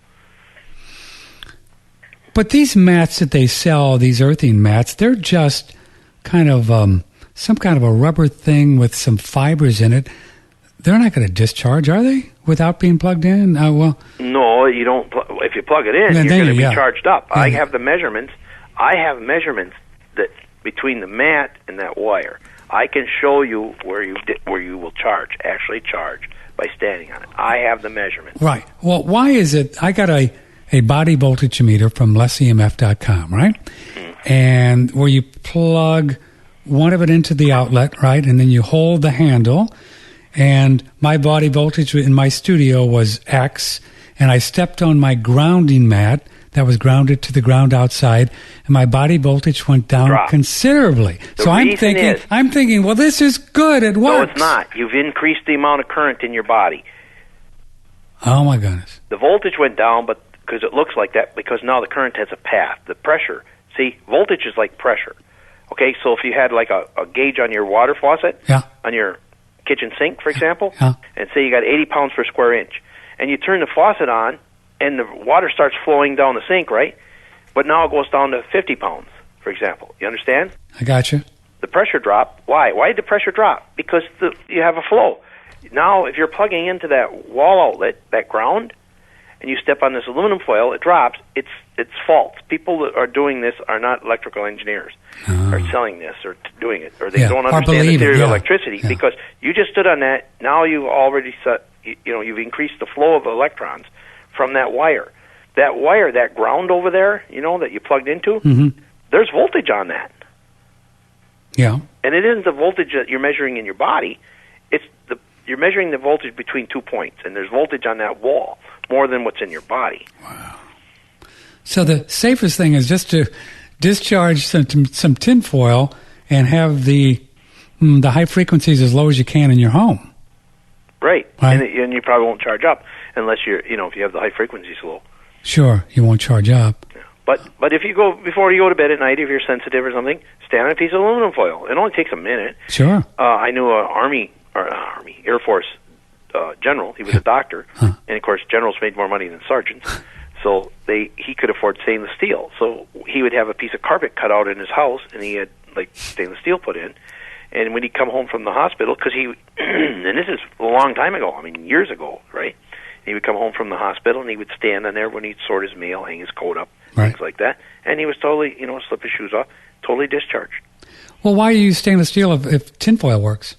Well, like I said, he has more money than, tinfoil works, absolutely works, but, he was a general. He had coming over to his house. But it's not any better from a engineering standpoint. From an engineering standpoint, absolutely not. Absolutely not. I don't have aluminum. I don't have stainless steel in my house. Well, I've got some stainless steel frying pans. Maybe I could put my feet in there. As long as you get both of them in the same pan at the same time. Yeah. That's crazy, Dave. So, but this voltage that they call stray voltage, that's really not, because it's planned, designed like this. This is the same high frequency stuff that's we're measuring in the home? That's right. Okay. Same stuff. Yep. See, people forget about, we've heard of Ohm's law and Kirchhoff's law. Yeah. People forget about Planck's law. Maxwell Planck, German physicist. Yeah. Right? Energy is proportionate to frequency. You can take 1 volt at 60 cycles, and you got X amount of energy, okay? Mm-hmm. Yeah. You could take 1 millivolt, 1,000 times less, at 60 kilohertz, and the energy is equal to X, the same amount. You understand? So you can have less voltage at the same 60 cycles, but you still have the same amount of current? If you have, think of it in terms of energy. Okay. You can have less voltage, but if you increase the frequency, okay? Yeah. You can lower the voltage, increase the frequency, and still get the same amount of energy. Energy is proportionate to frequency. In other words, the higher the frequency, the more energy. So that was the whole theory behind the pulsing. Well, the pulsing took this high-frequency energy, and it made the body, I don't know the exact mechanism, but it made the body so it couldn't react or something. Yeah. You know, if I push on you and I'm putting 10 pounds per square inch of pressure on you, your body will lean and adjust accordingly. But if I'm punching on you and you don't know when the punches are coming, I think it messes you up a little more. Leslie writes, what does Dave Stetzer think about these various devices you can put on your cell phones, computers, to protect oneself? I've been threatened to be sued over my opinion on those. Well, go ahead and give your opinion. But I'm going to give my opinion. I always tell people, if you can't measure the results, don't buy it. Okay, let me ask you a question. You got this cell phone, and it's your cell phone and your number, and every time you call, the cell phone company knows exactly who to send that bill to and how much time you used and whatever, right? Gotcha. So now if you put something on there, a little device that's going to change the wave or whatever, your cell phone won't work. Come on. You understand? Correct. Exactly. And so I can't measure them. I have millions, not hundreds of thousands, but millions of dollars worth of equipment. And nothing can I measure. Now, the one time I seen, somebody use a thermographic camera and say, okay, we talked on the cell phone with this little button on, and the head heats up 1/4 of the way through. Then we talked for 2 minutes more, and the head heats up. We took the button off, and the head heats up, 3/4 of the way through. Okay, so I have a thermographic camera, so I did the same result. Same thing. I got the same results. But what I did then is switch the order in which I did it. I talked without the button on first. You understand? Sure. And then it heats up like 1/4 of the way through, and then I put the button on, and I talked, and it gets for 2 minutes, and then it gets, 3/4 of the way through. So perhaps these things are beneficial to people because they believe they work. I got a St. Christopher medal, okay? Yeah. My grandmother gave it to me when I was 12 years old. Uh-huh. Makes me feel good, okay? Went through, the Vietnam era, the whole works, right? Wear this thing all the time. If I went out and stood in front of a Greyhound bus and you stood in front of the Greyhound bus, we'd be both at the pearly gates at the same time. Medal or not. Exactly. So now, but it makes me feel good. So, okay, if it makes you feel good, wear it. The only thing I worry about is people think that these are safe, okay, and that they make you safe, and so therefore you can let your kids, I'll put in my kid's cell phone, he can use his phone now because he's safe, then he uses it more, and that's what I worry about. Dave Stetzer, cell phone to the head, is it the length of time that's really the issue and not if you just use them for emergencies and you're okay? Really very used and very seldom? Yeah, I think your body will, this is my opinion, okay? I think everything happens. You can stick your finger on a flat iron and get burnt, right? And it'll heal itself. Your body will heal itself. So if you're talking on the cell phone for, a couple of minutes or whatever, emergencies or even a conversation, limited time and things like that, your body will take care of it. But if you're on it all the time, your body can't keep up with it. Yeah, that makes sense. Randall writes, what are the benefits of the Schumann resonance on human health, and would it be possible to utilize rare earth magnets sheets while sleeping under an EMF canopy to benefit from Schumann resonance while sleeping? Okay, so that's an area out of my expertise. Okay. I'm sorry I can't answer it. I've heard about the Schumann resonance, but not sure about that.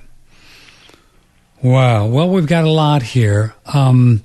Somebody wanted more clarification on the LED lights, but I guess if we ask, did I understand, Dave Stetzer, if we ask to make sure that an LED light is not a dimmable one, then we're pretty confident it's okay.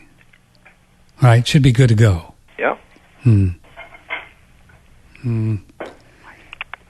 to get all these equipment, the TVs, computers, at the source, that's what you want to do before you start putting the filters around the house. That's correct. Okay. Otherwise, you'll use more filters than you need to use. Okay. Of course, we'll sell you more, but, we didn't do it for money, so you'll use less, and you won't chase yourself, and your numbers will be lower. Yeah. And the STETZERelectric.com, you can get the meter, which is called the microsurge, for like $100. How much are the filters? They're $35. Okay. And then how many does a home generally need? Is there a figure there? Well, the average home takes 20 filters. Wow, that many. But the average home has 2 TVs and 1 PC. I see. So that's your average home, 2 TVs. That's the average home. Mm-hmm. Okay, so if you have less than that, you probably use less. And, if you order more than you need and you get the numbers down, send them back. Okay. But even at that, I mean, it's an investment. It'd be $100 for the meter. It'd be, say, if you had 20, 2 times 3, $700. So if you're into it for less than $1,000 and you can really improve your health, I mean, why not? They don't wear out. They're not like a water filter or something like that fills up and you got to replace them. It's a one-time investment. I only sometimes have room to do it either way. Can you plug it in either way? It doesn't matter? Yeah, it doesn't matter. Okay. Yeah. And they do spark sometimes when you put them in, but that's normal. That's normal. It's a capacitor. A capacitor charges at the peak voltages, so on the sine wave, if it's at 0, it won't spark at all. If it's at maximum negative or maximum positive, you'll get like a little, spark. Mm-hmm. But don't worry about it. Nothing to worry about. Mm-hmm. If you have any questions, you can always call here. Somebody's here to answer What's your phone number up there? 608. 608. 989. 989. 2571. 2571. And it's STETZERelectric.com. Personal questions is Dave at STETZERelectric.com. And so I wonder if someday somebody is going to lawyer up and take on, the utility grid and say, hey, listen, you guys can't do this with this voltage. Well, they have. There's been a lot of lawsuits, and farmers. Really? Yeah. Go ahead. And the farmers usually win, But I've seen documents that says it's cheaper to litigate than fix the problem. Oh, so they'll say, well, let's just pay off somebody rather than... That's usually what happens. Yeah. But see, like with humans, you're probably not worth much. If you're a chemical engineer and you're 23 years old, you have a good living, so you're worth something. But like baby, you could die any time. You're not worth anything. Where like cows, there's a value of the cow, and then produces milk, and they sell the milk, and we know what the price of milk is, and things like that. So it's good to it's easier to come up with a figure to sue these people or to litigate. Wow, I don't know if we should end like that, Dave Stetzer. But well, it's we've been doing this for a long time. It's an engineering problem. It's so simple to fix. Actually, EPRI in 1995 came out with a book, a manual, mm-hmm. and it said one way that virtually eliminates all ground currents and maintains the advantages of a 4-wire multi-grounded system is the 5-wire system. All they got to do is go on out there and hang an extra wire on the bottom of that pole. Oh, so they could fix it pretty easy. That's right. Well, they probably just would need a blanket immunity before they did it because they'd be emitting, well, we can't go there. But that's something that's out of my area of expertise and yours. Yeah. But I'm looking at it only from an engineering standpoint. Here's a problem. It's an engineering problem. There's an engineering solution to it. Right. Yeah. So keep the politics out of it and just fix the doggone thing. Just fix it, man. Just fix it. Well, Dave, you're a pleasure to talk to. Thanks for being here. We really enjoyed it. This has been a nice addendum to Sam Milhelm's show we did on Monday. So I think with this show and that show, people get a real good idea of what's going on with this dirty electricity and high-frequency stuff. Thanks for your work, brother. And thank you for... Sure. Our pleasure. Okay, take it easy on the snow there. Don't shovel too much in one It was below 0 this morning. Oh, my God. All right, Dave, thanks a lot. Okay, thank you. Bye. Dave Stetzer, STETZERelectric.com. Nice fellow, and there you have it. So between these two, as we said, this is going to get you where you want to go, I think, and a nice investment in the health to look into this, STETZERelectric.com. Okay, thanks to Sharon for all of her work and for keeping Patrick kind of plugged into the world through all of her research and setting up the guests. So we're going to have fun tomorrow to talk about a lot of things, and that would be on Open Phone Friday. gets underway 9 o'clock Central Time. Thanks for your ongoing support with your donations with those Federal Reserve notes. As dirty and prolific as they are, they actually help Sharon and I to do stuff like make our house payment and pay for phone bills and internet connection and geeks that we have on staff to keep the thing going and all of that. So appreciate your ongoing support with $10-20 as people send us from time to time. We really do appreciate it, and support of our sponsors, and we get commissions on the sales through our website, and that's how we make a living. And it works, and we're very grateful for that, and grateful to you. We love you all very much. Thanks for everything. We'll see you tomorrow morning at 9 o'clock Central Time. Broadcasting from the beautiful Hill Country in Texas, this is OneRadioNetwork.com. Okay, Dave. Yeah. Good job, man. Yeah, you did a good job. You really know your stuff. I know enough to keep coming out of the rain is what I know. Well, we talked to a lot of people, Dave, and you know, it's trying to make it simple enough so people can understand, you know, what's going on. No, we had an arrangement with you, though, didn't we, on these filters where you got some money? Oh, I don't know. You don't have to do that. I thought we did. Originally, didn't we? Don't worry about it. You know, just sell them. We'll send them.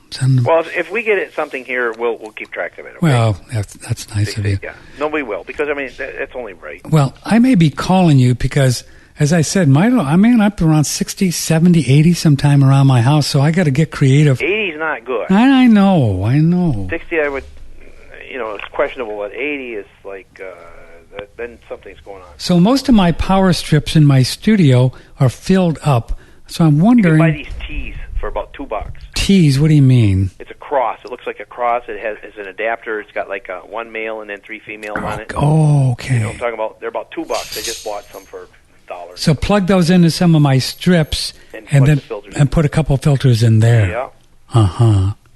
I also have one on each side that I did years ago of my panel. Right, you had recommended that? Mm-hmm. One on either side, the positive and whatever? Yeah, right, yeah. Okay, so that's good to do, right? Yep. Yeah. Broadcasting worldwide from the beautiful Hill Country in Texas, this is OneRadioNetwork.com.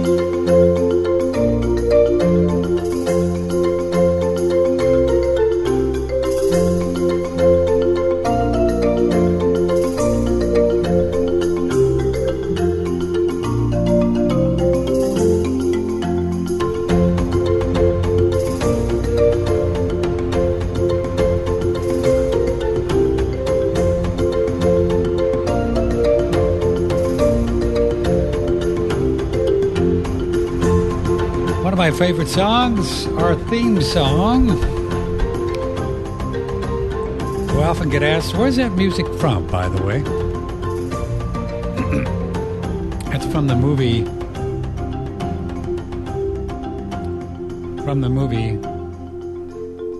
from the motion picture True Romance. Yeah. I think the guy's name is, fellow that wrote it, performs it as Zimmer. Great movie. Quentin Tarantino wrote the movie.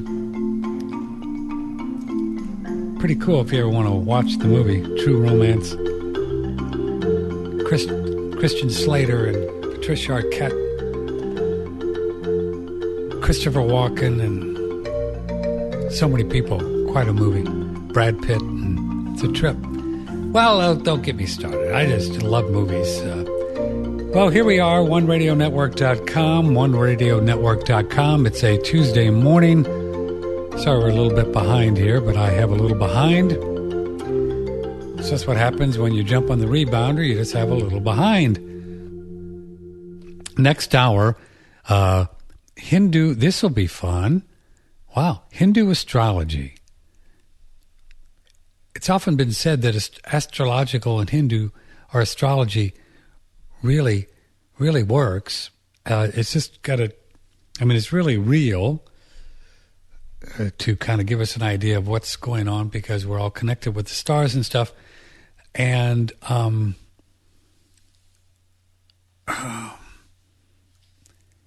we're going to really take the whole idea of astrology from the very beginning, and we're going to ask Mr. Braha to talk to us like we're a golden retriever. So this will be good. So we're going to learn about astrology from a Hindu perspective. That's next hour. First up, fellow that I've talked to quite a few times over the years, a nice guy, really knows his stuff when it comes to electricity. His name is Dave Stetzer. He has an electrical company up in Wisconsin where it mostly snows. Mostly snows. It's STETZERelectric.com. Dave's been an electrician since 1970. In 1998, and I'll let him tell a little bit of the story, but he really started to look into the whole idea of this stray, what they call stray voltage or dirty electricity, whatever it is in the ground, and affecting the cows and their milk production. And boy, then it just went from there. And ever since then, he's been really on the whole study of how electricity in its many forms, whether it be dirty electricity in the wires in your home or what they call this stray voltage in the ground, everything affects our health. And he got together with this fellow out in California, I believe, Professor Graham, and they have the Graham Stetzer microsurge meter that you can actually plug into your wall, and you can look at the amount of energy that's in the white noise or the dirty electricity in your home. Then he created these little Stetzer filters, which are about $30, and you can plug them in your walls and get rid of this dirty electricity. Fascinating stuff. Dave Stetzer, good morning, and it's snowing again in Wisconsin. Good morning. Yeah, it quit snowing a little while ago. But I guess you get used to the snow after a while. Oh yeah, we live in Wisconsin. We get 4 seasons here, so.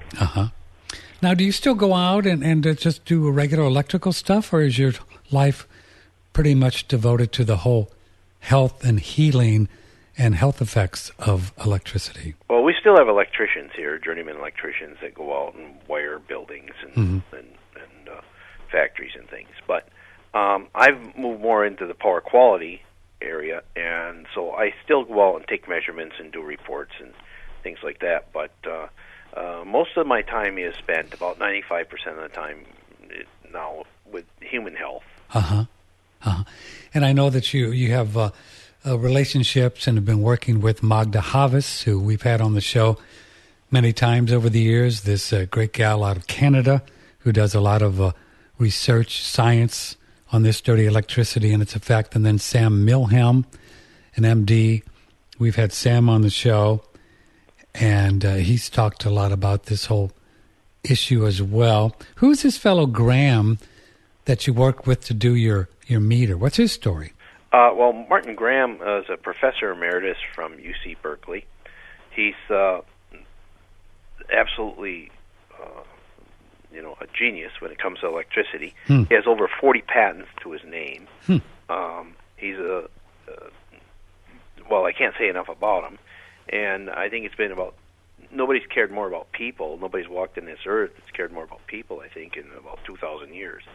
So really? He's a very generous person, just absolutely one of the greatest men I've ever met, and he's also my best friend. So, and he's 88 years old, and he lives in Berkeley with his beautiful little wife, Selma. And he's still active, and he still goes to the school, tries to get there every day. He has an office there, and he's working on some high-speed data and things like that still. 88 years old. Mm-hmm. Do you think we could have him on the show sometime? Well, I think so. I don't know why not. Well, good. Well, after the first of the year, we'll get with you and see if you can kind of facilitate that. Sure. That'd be fun. Sure. So, let's see.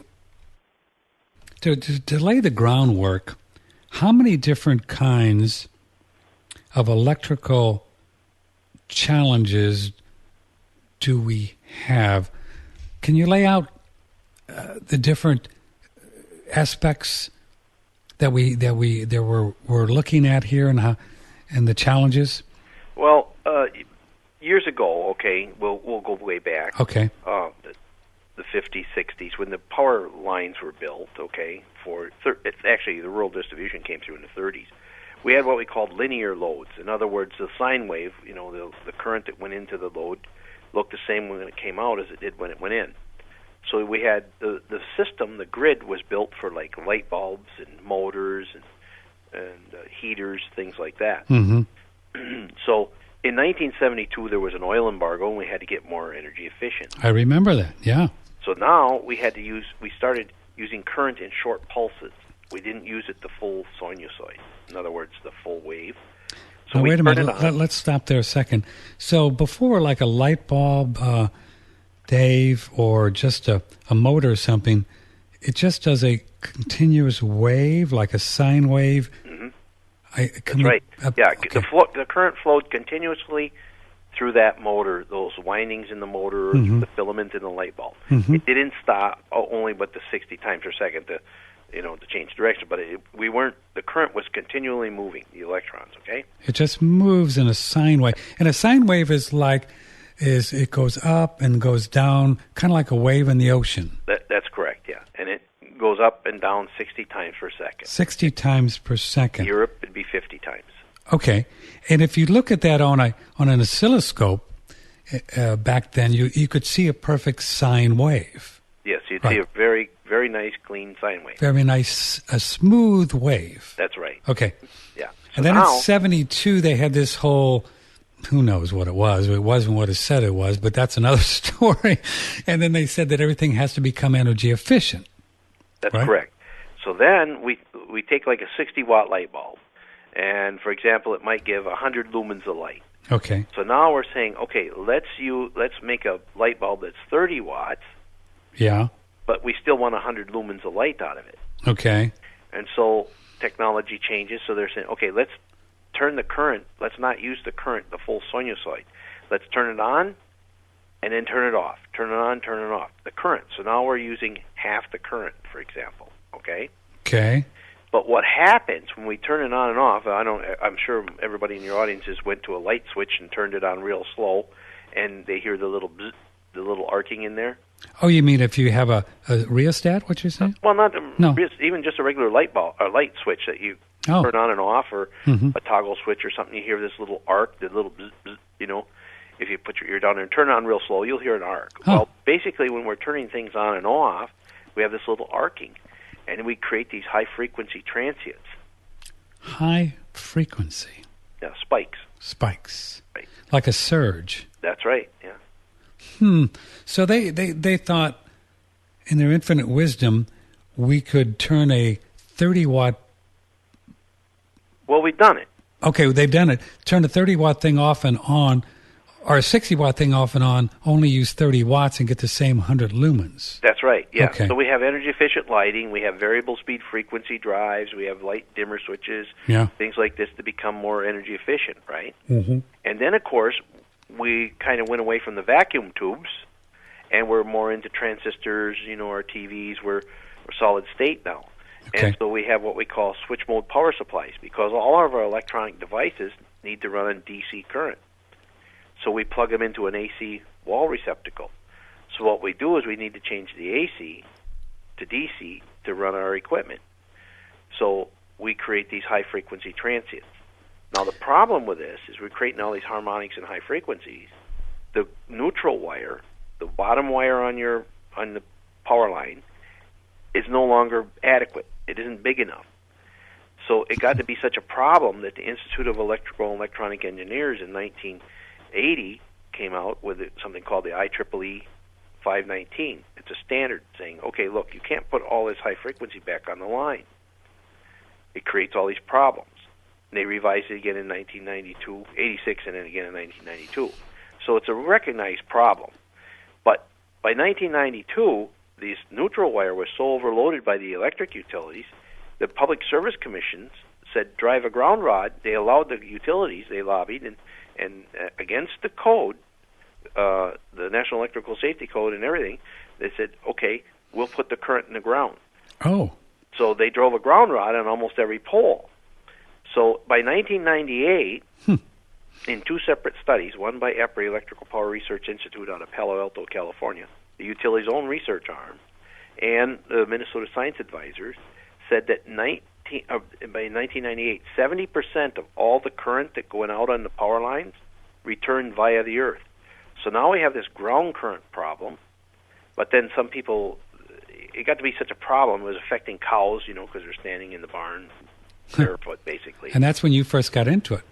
Yes, in 1998, that's when I first got into it, and because of the milk production, and so we went out and we measured, and we developed a computer program and sure. that well, let me go back to a second.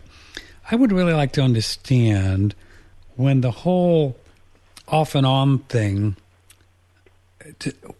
why that creates more current, and I explain that so we can really, like we're a golden retriever. Okay.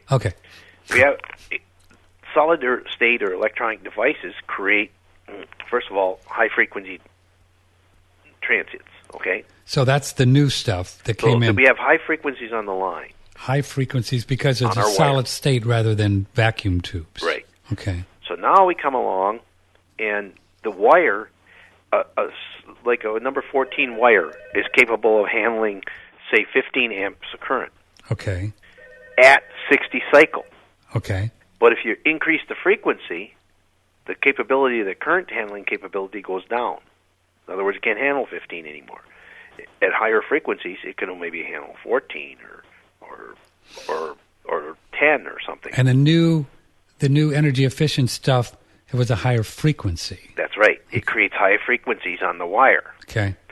So that's part of the problem. And then also when we create harmonics, which is an integer of that 60 cycle, the even harmonics will cancel each other. When something goes positive, there's something that goes negative. But the third harmonic becomes an additive. Like 180 hertz, then you'll have you have the third harmonic, so then you'll have 108, 3 times 60 is 180. You'll have the fifth, the ninth, the 21st, all the odd numbers, okay, divisible by 3. So what happens is that becomes an additive. And when it gets to a three-phase line, which is out on the power grid, okay, you can actually get up in the RF or radio frequency range, and then, of course, that power line, it becomes like a horizontal antenna. Oh. It actually radiates from the wire. So you have an issue with putting this stuff into the ground because there was too much trying to get back to the grid, but also in the wire itself, it radiates out. That's right. So we have two issues there. Two issues there. Mm-hmm. And so if you had a power line in your backyard or something or near your home, it could affect you immensely. Oh, that's correct. Yeah. Absolutely. For every 10 studies you see that says that power line frequencies cause cancer or a problem, right, you'll find 10 studies that says it's inconclusive. But you won't find any studies that says that the high frequency is inconclusive. They all cause a problem, okay, the high frequency. High frequency. What would be a frequency like in 1960? Most everything was like 60 hertz. 60 hertz. So if you go in there and measured it now, what is it? Oh, it would be in the kilohertz. Which is like thousands of times per second. Thousands of times per second. And that stuff's trying to get back to the grid?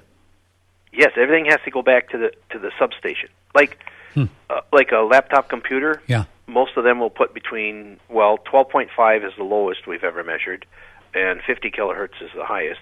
There's a computer that that you work on every day. These compact fluorescent light bulbs that they look like a snake. Yeah. We tested 76 of them with Trent University out of Peterborough, Canada.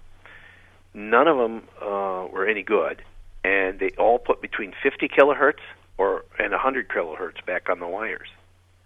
Wow. Just a compact fluorescent? Just a compact fluorescent light bulb. And an incandescent would only put 60? Yep, that's right. Wow. So now the thing of it, the problem we run into here is that if you made the human body into an electrical model, it would look like 3 resistors and 2 capacitors. A capacitor is a short to high frequency.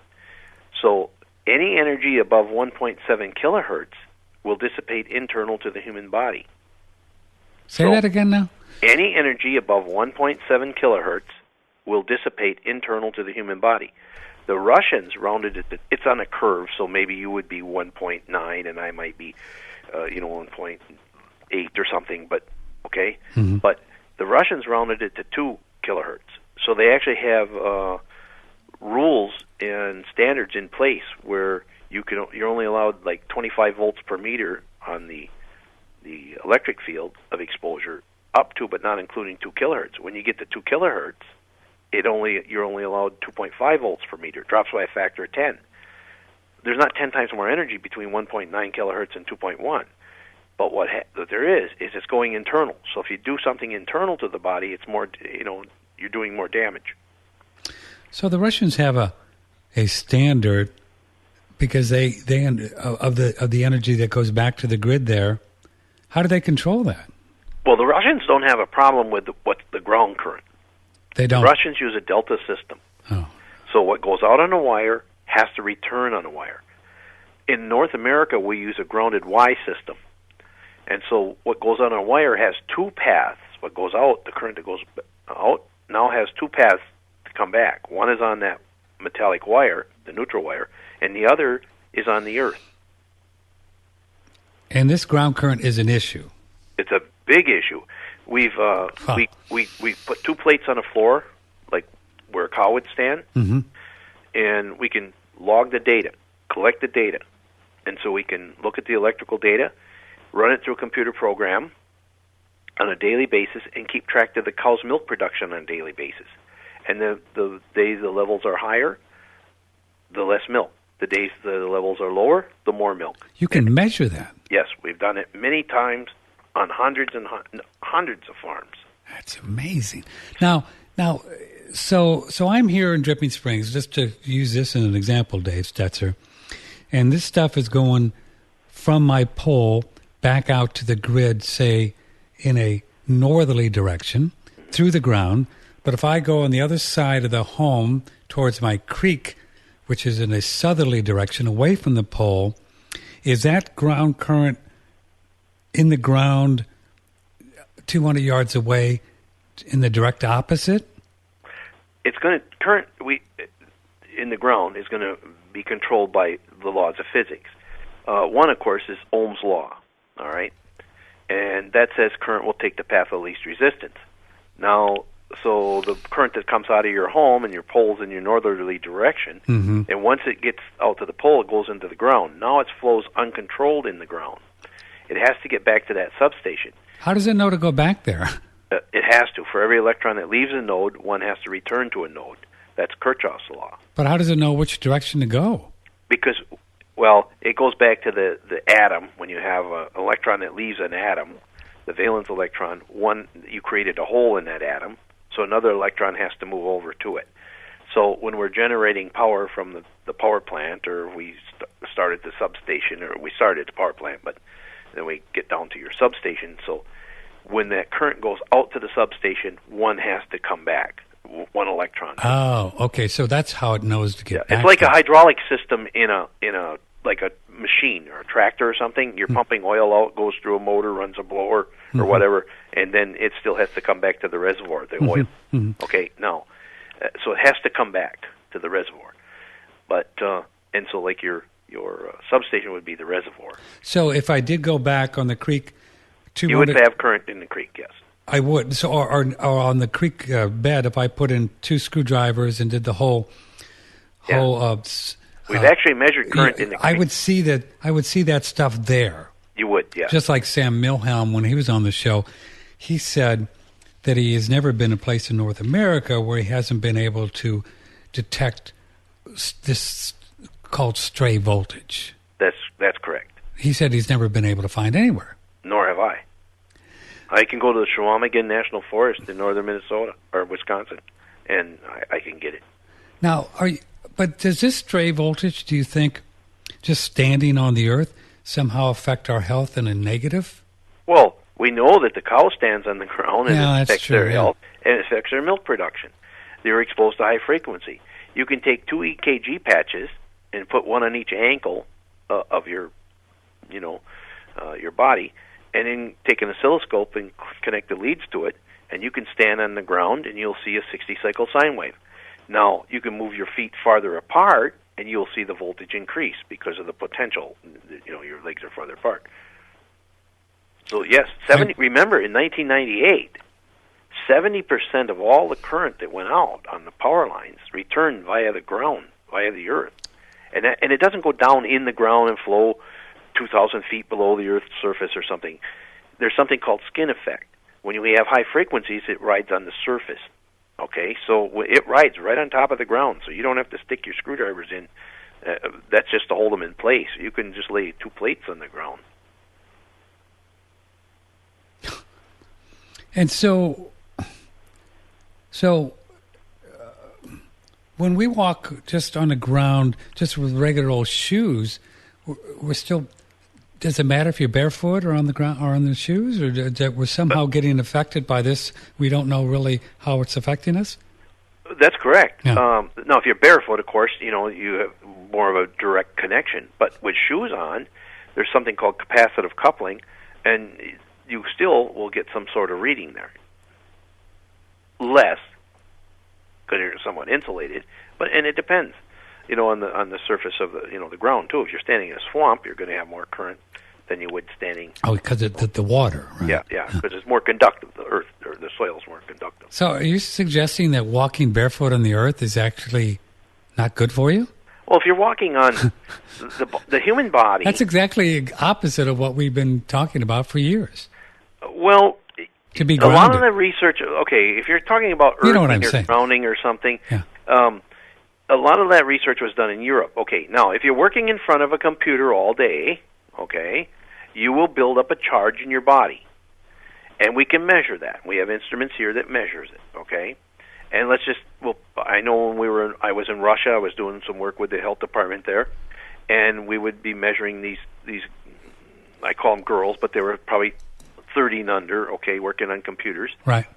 All day, and we would measure them, and they would be like 32 volts per meter, for example, coming from their body. In their body, 32. We were measuring it with a B&E meter, a Russian. After they're hanging around electronic equipment. After they're sitting in front of a computer, working. Mm-hmm. Now they've had breaks and things like that too, but just their normal day. When they would go home and they would come back in the morning, most of them would be 27, 28 volts per meter, still charged up. They hold a charge, and that's not good for you. Okay, so if you lay on a conductive mat or some sort of device, because the human body's like a capacitor, it will discharge. You will equalize, so then you don't have this oscillation in your body anymore. So, but we can stand them on a piece of aluminum foil, right, it's crazy. For less than a minute, and the charge is totally gone. Now, that's good for you. So if you take an Epsom salt bath, you will discharge. If you would go ahead and lay on a mat, but not connected to the earth, the mat itself, just some sort of mat. What kind of mat? What are you talking about? Some sort of conductive surface. Which would it be made out of? Some sort of metallic, something. Metal. Oh, you mean like tinfoil? That's the cheapest. But there are people that sell conductive body mats, but they're usually earthing mats or something where if you hook it to the earth, you'll actually become ill. I get a call, at least 3 calls a day from people saying, I bought this mat and I get so sick. And well, you're plugging it into the wall receptacle, which is a direct connection to the bottom line of the power. Yeah, that's the worst. But now the grounding people are advertising, they've kind of switched from plugging into the wall, using the third hole as the grounding, that they're actually running a wire outside to put a grounding rod in the earth. But you're doing the same thing. Remember, 70%. Now, it depends on where you live. If you live in and they say, well, I feel better. Well, that's in Europe you'll feel better because they don't use the earth as a return path. It's discharging. So you can spend $150 for this mat, or you can go down to Costco or Walmart or something, and you can buy a lifetime supply of aluminum foil for $20, and you can stand on the aluminum foil, and we can watch it discharge. Take an Epsom salt bath, but I'm not really a bath person, so I'll just stand on like a shower or something. But I'm not going to go ahead and take 10 showers a day. But if you're working in an office or you're working at home or something on a computer, when you're done or before you go to bed at night, just stand for less than a minute. Yeah, I've been doing it ever since I talked to you the last time. I knew an army. So like you could have some kind of a measurement, and I could stand on that aluminum foil for less than a minute, and you could see all of the juice discharge out of my body. That's correct. Yeah. That's crazy. Isn't that cool? Measurable. Yeah. Once again, though, say if somebody wanted, our listeners they kind of get little anal sphincter, David. if you wanted to lay on some kind of a mat, they actually sell conductive mats that are not grounded. Well, no. They sell them that are grounding. Okay, mats. But throw the grounding part out. Just lay on the mat. But I don't know how much they cost. I've heard people $150 or something like that. Mm-hmm. But even if it's $10, it's too much if you're going to connect it to as long as you're going to do the tinfoil, what does it matter? Yeah, and the tinfoil is very conductive, zero resistance, right? So it's like shorting two leads of a capacitor together, touching them, boom, it's gone, Isn't that wild? Okay, folks, we're with Dave Stetzer here. We're going to really dig into some more of this whole grounding thing and understand how this works or doesn't work, according to Mr. Stetzer. And I know we're just kind of making a lot of people's head explode that have all these grounding mats and spend all this money and saying, oh, wait a minute, I feel better. Well, how can that be? People say they feel better. How can that be if Dave Stetzer's right? We'll ask Dave Stetzer in just a second. My name is Patrick Timpone. If you have a question, come on in. Only have 30 minutes remaining with Dave. Patrick at OneRadioNetwork.com or 888-663-6386 with One Radio Network. Please pass on these links to everyone that you care about. We guarantee that you're going to get the top, best, cutting-edge information anywhere in the world right here. My name is Stephen Hewer. In an effort to heal myself of mercury poisoning and the effect it had on my body, I have been reading and applying holistic methods of healing to my body for over 36 years. If you apply the advice I'm about to share with you, you will support the restoration of your optimal health. When consuming this health food, you will support a better mood and endurance. As you detoxify your body thoroughly, then the toxic gases they give off will disappear from your blood, lungs, and breath. Your breath will become free of any offensive odor. This power food will also support the elimination of inflammation and the pain it is causing, and will contribute to a better complexion. Health and beauty are the natural result of a well-nourished body free of toxins. Every health benefit I've just described has already happened for many other people. What is the one protein power food in nature that you can, for the first time, get in its undamaged state? It is unheated whey protein powder from grass-fed cows. In late 2010, the U.S. market was introduced for the first time to a truly unheated, undamaged whey protein powder called One World Whey. If you'd like to order One World Whey, you can just click and order it right here on OneRadioNetwork.com. That's OneRadioNetwork.com. What a beautiful product. We've been taking it. So many of you love this product. We get emails all the time. Chocolate, vanilla, strawberry. The body just loves to get nice protein, raw, grass-fed. Even if you are casein or what's the other one? Well, whatever. Casein, lactose intolerant.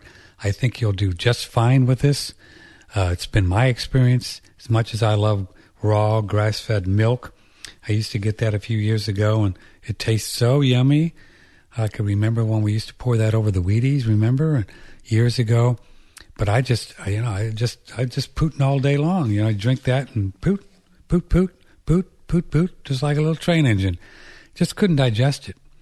But I can digest this fine because the lactose and the casein thing is just not there. It's just pure, raw, grass-fed whey. And you do a 25-gram scoop, you get about 24 grams of protein. Yeah. So maybe try vanilla, chocolate, or strawberry. Get a small container. Click through our website, please. And then once you find out your favorite flavor, it's just stevia, a little vanilla, and that's it. And a very different kind of stevia, too. I know that sometimes the stevia thing is a bitter, but he's got a real special stevia that they use. This is a beautiful product, and then get yourself a big 5-pound container, and it just get all proteined up. Front page, OneRadioNetwork.com. Here's Master Herbalist Stephen Buhner on Sir Thrival Pine Pollen. The pollen itself is extremely high in a number of male estrogens, the most potent of which is testosterone, and it's got a fairly high level of it. I mean, it's still in the micrograms, but that's really all the difference between us and women is that we have this microgram more than they do, and then in the womb, that shifts us into the male developmental pattern. So when we start adding that stuff back in to our bloodstream, which you do if you take that sort of tincture and you hold it in your mouth for a while and then you swallow it without putting it in any water or anything. It goes right through the mucous membranes into the bloodstream, and so you start to get an increase in the body of actual testosterone, which then circulates to pretty much every cell in the body, and that then begins to increase vitality and muscle strength and everything else. Pine pollen from Surthrival. It's strong. It works. Click and order all Surthrival links. Front page. OneRadioNetwork.com. And we still got the 10%. God bless Daniel Vitalis helping to build back our database of customers because the whole thing got screwed up with computers and we lost a lot of income some months ago. But he's been so just ethical and just doing everything he can and even giving us extra money more than our orders every month. He's really a good guy, David, Daniel Vitalis. Really a good soul. Anyway, that's just a little sidelight. But because of that, he has a 10% discount ongoing for a bit through OneRadioNetwork.com. Use the promo code OneRadio at checkout. Promo code OneRadio at checkout, and you'll get 10%. So order up for the holidays. Get this pine pollen, girls and boys. I think you'll like it. We know that everything is happening in the digestive tract. One of the most amazing foods for digestion is aloe. This aloe ferox from Immunologic is an amazing product. They have the powder, the extract, the Immunologic ad with promo code OneRadio. You have a 10%. Use that promo code now. 10% discount. You have the powder, the extract that you can put in little capsules, and they also have the aloe ferox bitter juice, which is pretty amazing. And boy, you take this every day, and your tummy and digestive tract. This is a tonic. You could do this every day for years, and your body's just going to get better and better and better. And it's also, this will kill bugs too. This aloe is very, very bitter. Bugs don't like it. Check it out. Immunologic, front page, OneRadioNetwork.com.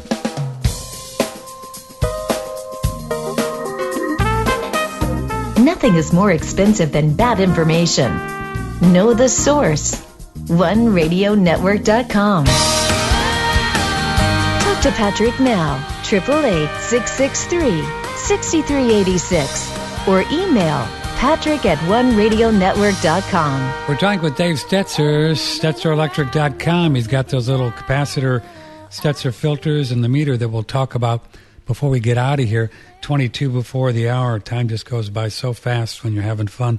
Dave, there are people that I know around the country that are really gaga about this grounding technology, people that I really trust and are smart people, and they love this grounding stuff. So I don't understand, if they live in North America, how they could be having, what you're saying is correct, and how they could be having a good experience with them if they're getting this voltage. So how could it, I mean, they say they feel better. I believe them. You believe them? Well, then what's your... I believe them, and I believe my meters, all right? Okay. And what happens is, remember I said it's good to discharge. Your body will hold a charge, and it causes health problems. It is very good to discharge your body. Now, to discharge your body, you can stand on the aluminum foil, you can take an Epsom salt bath, go for a walk on the beach, salty, beach or something, and that will discharge you. But you can also lay on this conductive mat. Now, if you're... the mat that's connected to the ground. Okay, but if you're in California, or you're in a desert area, or you're driving that ground rod out in the ground where it's really sandy, where the earth is dry, it's summertime, you probably don't have as much ground current there as you would driving it in Minnesota or Wisconsin or Mississippi or Florida or something like that. With moisture. Yes, or more conductive. Now, I was in Washington State, and it rains a lot around Seattle, sure, and Olympia. So the ground is very conductive. But we took a meter and we measured between the mat and a ground rod driven in the ground, and we recorded the voltage. With an oscilloscope, we captured it on a scope and put it into a computer. Then we moved the wire over to the down ground. That's the wire that came right off the primary neutral, the power line. and there was absolutely no difference at all in that waveform or the level. But it's very conductive. The soil is very conductive, green grass, all the time. Right. So what are you saying here? So what I'm saying is it's good to discharge. But so you're saying if you would get the same results if you were not hooked up to the earth. Forget about that wire that goes out to the earth. Forget about that driving that ground rod. And if you just laid on the mats, you would feel better because you would discharge. Okay. So people, you're saying they're feeling better because they're discharged. That they're discharging, yes. Well, is it? But if you plug it into the wall, they're well, not feeling better because they're charging back up. The wall thing is, we know that's a non-starter. Right. But if you go out onto the ground, the earth, then it's a crapshoot because if that ground is conductive or there's a line of current or something there, right, you're going to charge up again the same as if you're plugged into the wall. Oh, so you're saying if you have a mat that people put on their feet, so they do these grounding. No. They put these grounding sheets, right? That are all this little metal. You've seen these? Where you're working on a computer? No. They actually have sheets, and they have these thin lines of silver, and then you plug the sheet into a wire. The wire goes to a little thing that goes outside the window, and you plug it into the ground, and you're grounded all night. The idea that you're grounded and you're healthier because you're sleeping in a grounded state. Depends on where you live. Yeah, but because you're saying that there's stray voltage everywhere. I'm saying there is, absolutely. But so now, what is that voltage doing at night when you're sleeping? Well, it's charging you up. Well, how can people be feeling better? Because there isn't that, in certain areas there wouldn't be that much there. Okay. See, current's still going to take the path of least resistance. So if the ground, depending where you're driving it in, like we had a very dry, hot summer here, kind of a drought almost. Oh, so you're saying the earth would then you'd have more concentrated areas. So what I'm saying is that you would get this. Forget about the wire, forget about the earth, forget about driving something in the ground, right? And you would get the same result, as far as feeling better, if you weren't hooked up. Actually, you're what I hear you're saying is you're better off not to be hooked up because once you're discharged, that's the best you're going to do, and if you have it in the ground, then you can charge back up. You can charge back up. So forget about the wire part. If you want to spend the $150 to buy the mat, connect yourself. Grounding is bad. Neutralizing or discharging, is good. The discharging part is good. So I'm not going to say that people who bought the mats and laid on them, 80% of them probably become more ill, But the 20% that said, I feel better, they probably did feel better because all they did is they discharged, but they weren't connected to a conductive piece of soil. Oh, you mean because they might, I'm beginning to understand. So you might put the grounding rod in the soil, but there's just not enough moisture, so they're really not picking up any stray voltage. They're simply discharging. That's correct. So, but the real benefit came from having one leg touching the other leg through a conductive surface. Through some kind of mat that's... Yeah, but you can buy a piece of aluminum foil. And do the same thing. I knew I learned this originally from an Air Force general, He was a doctor, and he was in the military, and or active duty, and he would come home from his, the hospitals had a lot of electronic equipment back in the 70s, but before, everybody in their house had them, all right?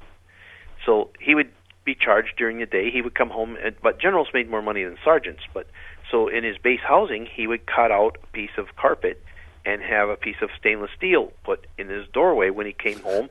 He opened the door, he slipped his shoes off. Now he's in his stocking feet, standing on this stainless steel. Well, the stainless steel doesn't oxidize, it doesn't, rust or anything like that. So he's got this very conductive surface, right?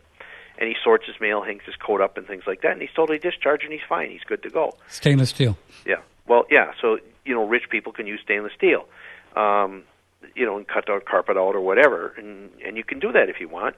But you can also go to Wally World, like I said, or and you can buy a for $20. That's what I do. I can buy it's almost like 6 inches or 4 inches in diameter, probably a lifetime supply, and I just say, here, give this to people. Stand on this. We can, and I think I'm on my second roll here, and I've been doing this since 1998. So when you discharge on a piece of tinfoil at night before bed, are you all charged up again in the morning? No. Because once you discharge, you have to something has to charge you back up again. So unless you go on out and work on a computer or stand underneath a fluorescent light, compact fluorescent light, or next to it, or something, you have to get charged up again. Something has to charge you up again. I see. So you got to get in near a computer, or like I do in my studio, all this equipment. Yeah. So you're probably charging up now, and if we took a B&E meter and we took you out and stood you in the middle of a room somewhere, we would see that you have this oscillation going on in your body. So now we can go ahead and stand you on a piece of aluminum foil, and we will see it disappear within a minute. Can I just put my aluminum foil 10 feet from my studio equipment and stand on there on the wood floor and do that? Yeah. Sure. So I could do that throughout the day and just keep... Yeah, you can discharge many times during the day. Get up to go to the restroom. Yeah. If you're working out of your home, you probably don't have your shoes on all the time. No. You can do it with your stocking feet. I mean, you don't have to get barefoot. And how long does it take on the tinfoil to do? Less than a minute. Well, I'll be done. Now, okay, so I have seen videos on YouTube, and so people are working on their computer, and they test their body voltage, right? They get a little voltage meter, and then they put their feet on this little grounding mat that's grounded outside, and the voltage goes down. So then they argue, see, this thing is good. I have less voltage in my body, and that's how they... And the people that's how they pitch this idea. But they don't know anything about electricity. Oops. Because if you went to 2 weeks in some sort of electronic school or electrical class or trade school, you would know what's going on. It's quite simple. They take advantage of people's lack of knowledge. What happens, let's take your water faucet, for example, in your house, okay? Mm-hmm. If we put a pressure gauge on your water faucet and the faucet's off, right, and let's just say we read 80 pounds per square inch of pressure. You understand? Mm-hmm. Okay, voltage is like pressure, all right? And current is like the flow, how many gallons per minute. So now we're reading 80 pounds per square inch of pressure on your gauge, right? Now you turn your water faucet on. What happens to the gauge? The pressure goes down, right? But the water flow increases. The same is on this, when you put your feet on this mat or, this piece of foil and it's connected to the ground, you show this body voltage. That's like the pressure. When you're on the mat, okay, and say, well, it goes to zero. Sure, the pressure went down, but the current flow increased. There's actually an increase in current flow. Hello? Okay, so I kind of lost it.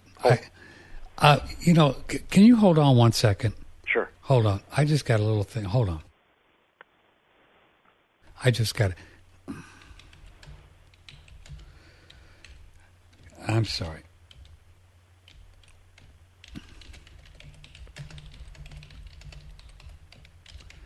I want to see if we can... I just got so much more here I wanted to ask you about. I was just emailing Sharon, see if we might... We got all these emails. See if we might keep an extra 15 minutes, and if the astrology guy is okay with starting 15 minutes later. So I'm sorry. Okay. Oh, no problem. Yeah, and I was trying to do that and hear you, and there's no way I can do that at the same time. Okay. So sorry, folks. Okay, so again, do the thing with the voltage and the body and the stepping on the mat, and it goes down. And why, in your opinion, this is incorrect? Because, well... What happens, the voltage went down. The voltage went down, but the current flow increased. Well, it's like the water faucet. When we turn the water faucet on, the pressure gauge went down. But what happened to the water? Increased flow of water. So the water pressure that if you look at your water pressure, if it's 70 pounds, when you turn on the faucet, it actually goes down. That's like the current. That the current would be, the voltage would be going down. The voltage is like the water pressure going down. Voltage is like pressure. Which is the voltage meter shows it goes down. Right. Okay. But the current flow increased. Oh. You can't change Ohm's law. E is equal to IR, or now V, voltage. I'm from an old school, so we called voltage E in the old days. So the current, and where's that current coming from? Well, it's being induced from you. In the computer? Yeah, from the computer, things like that. Now, the body voltage meter, that's another thing, too. All you're doing is measuring the potential between that ground out there. It doesn't mean there's that much volts in your body. You're measuring the potential difference between that point out in the yard and where you're standing. If you go to the doctor and they want to measure like voltage in your, your heart or something, they put an EKG patch on your body, right? Right. There's a little conductive gel underneath the patch. Right. Okay. You can't hook a metallic surface onto your body, the probe itself, because if you put metal on your body, there's sweat and things like that on your body, and you'll actually, when the metal, you actually create a battery and you'll actually generate a current.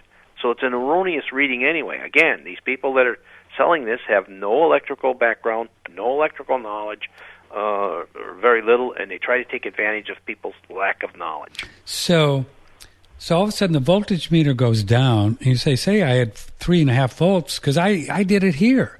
Yes. I had a voltage meter. But if you took a current meter... Let me just tell you. I had a voltage meter, and it's got a little handle, right?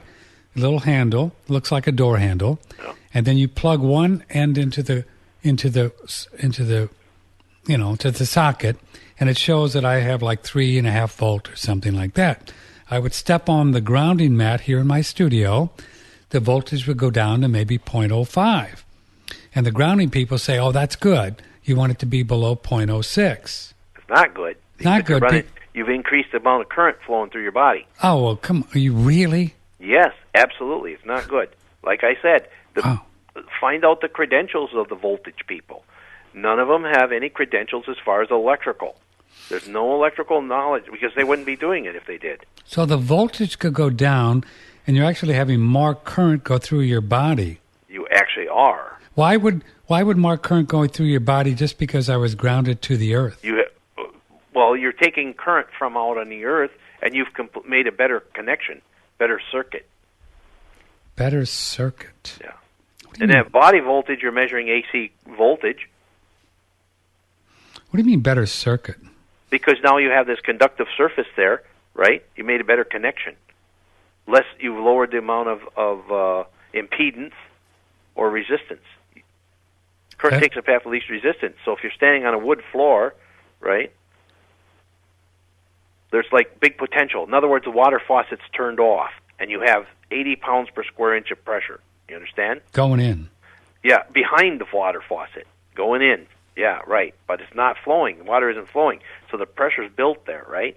But as soon as you open that faucet, you understand? Mm-hmm. Now you've given a path for those electrons to move, or the water, in the case when you open the faucet. The water can flow.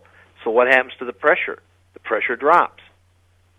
Voltage is like pressure.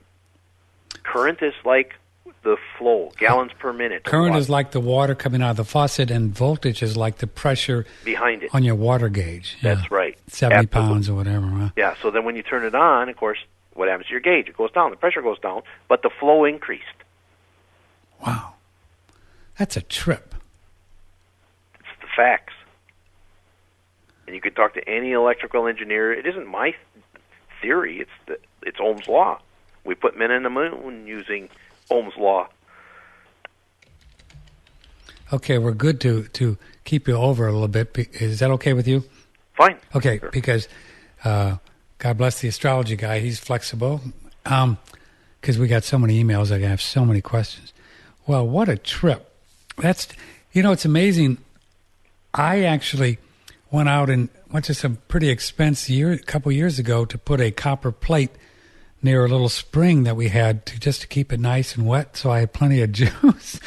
And I ran these wires all my house, and I was stepping on, my mat while I'm on the air, and I had my little sleep thing. I got all set up, right?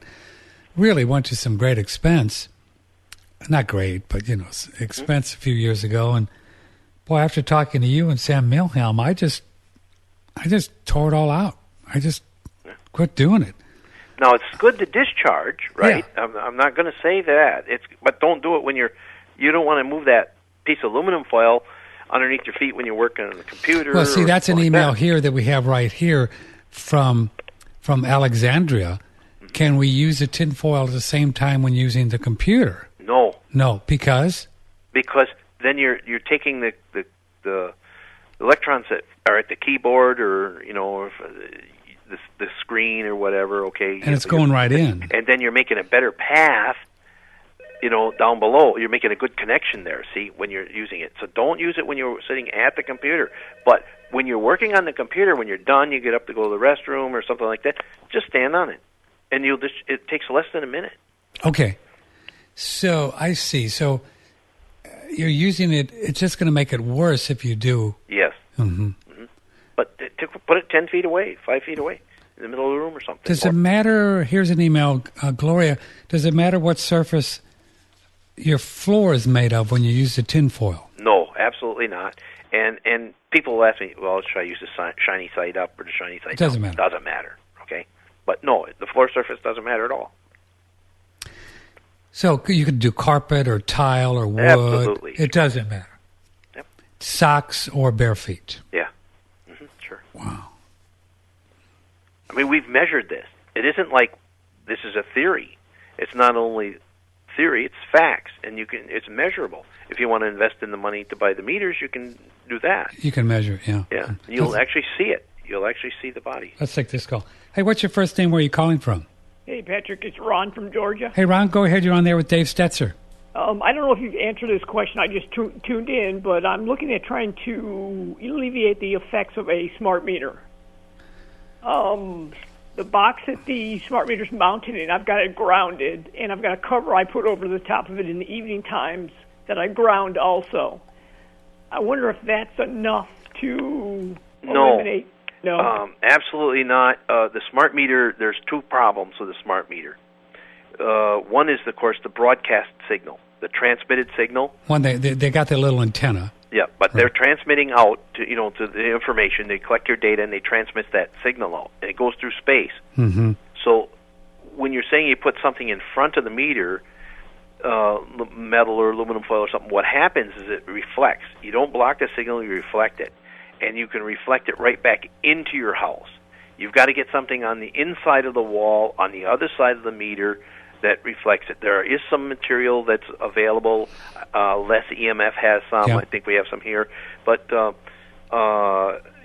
you can put some material if you can get on the inside. Otherwise, we need to get some material, some like mu metal or something behind that meter socket and push that signal out.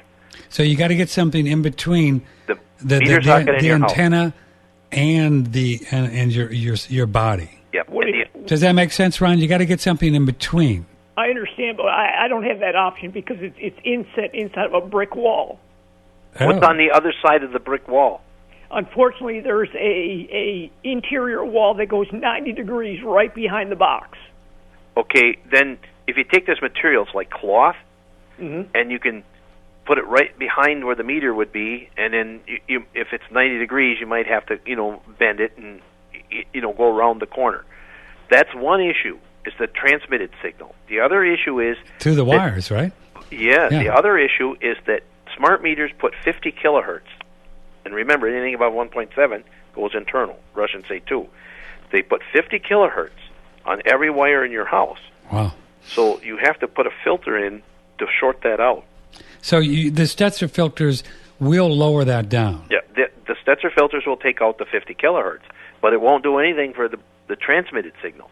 So you kind of need both. You need to get some material, and some, you need to call like less EMF, or you can call me after the show or whatever. And you got some of that material. Yeah, and I can tell you how to do it, and maybe send me a picture or something, and I'll. Ron, if I remember, excuse me, Dave. Ron, if I remember, you're out in California, aren't you?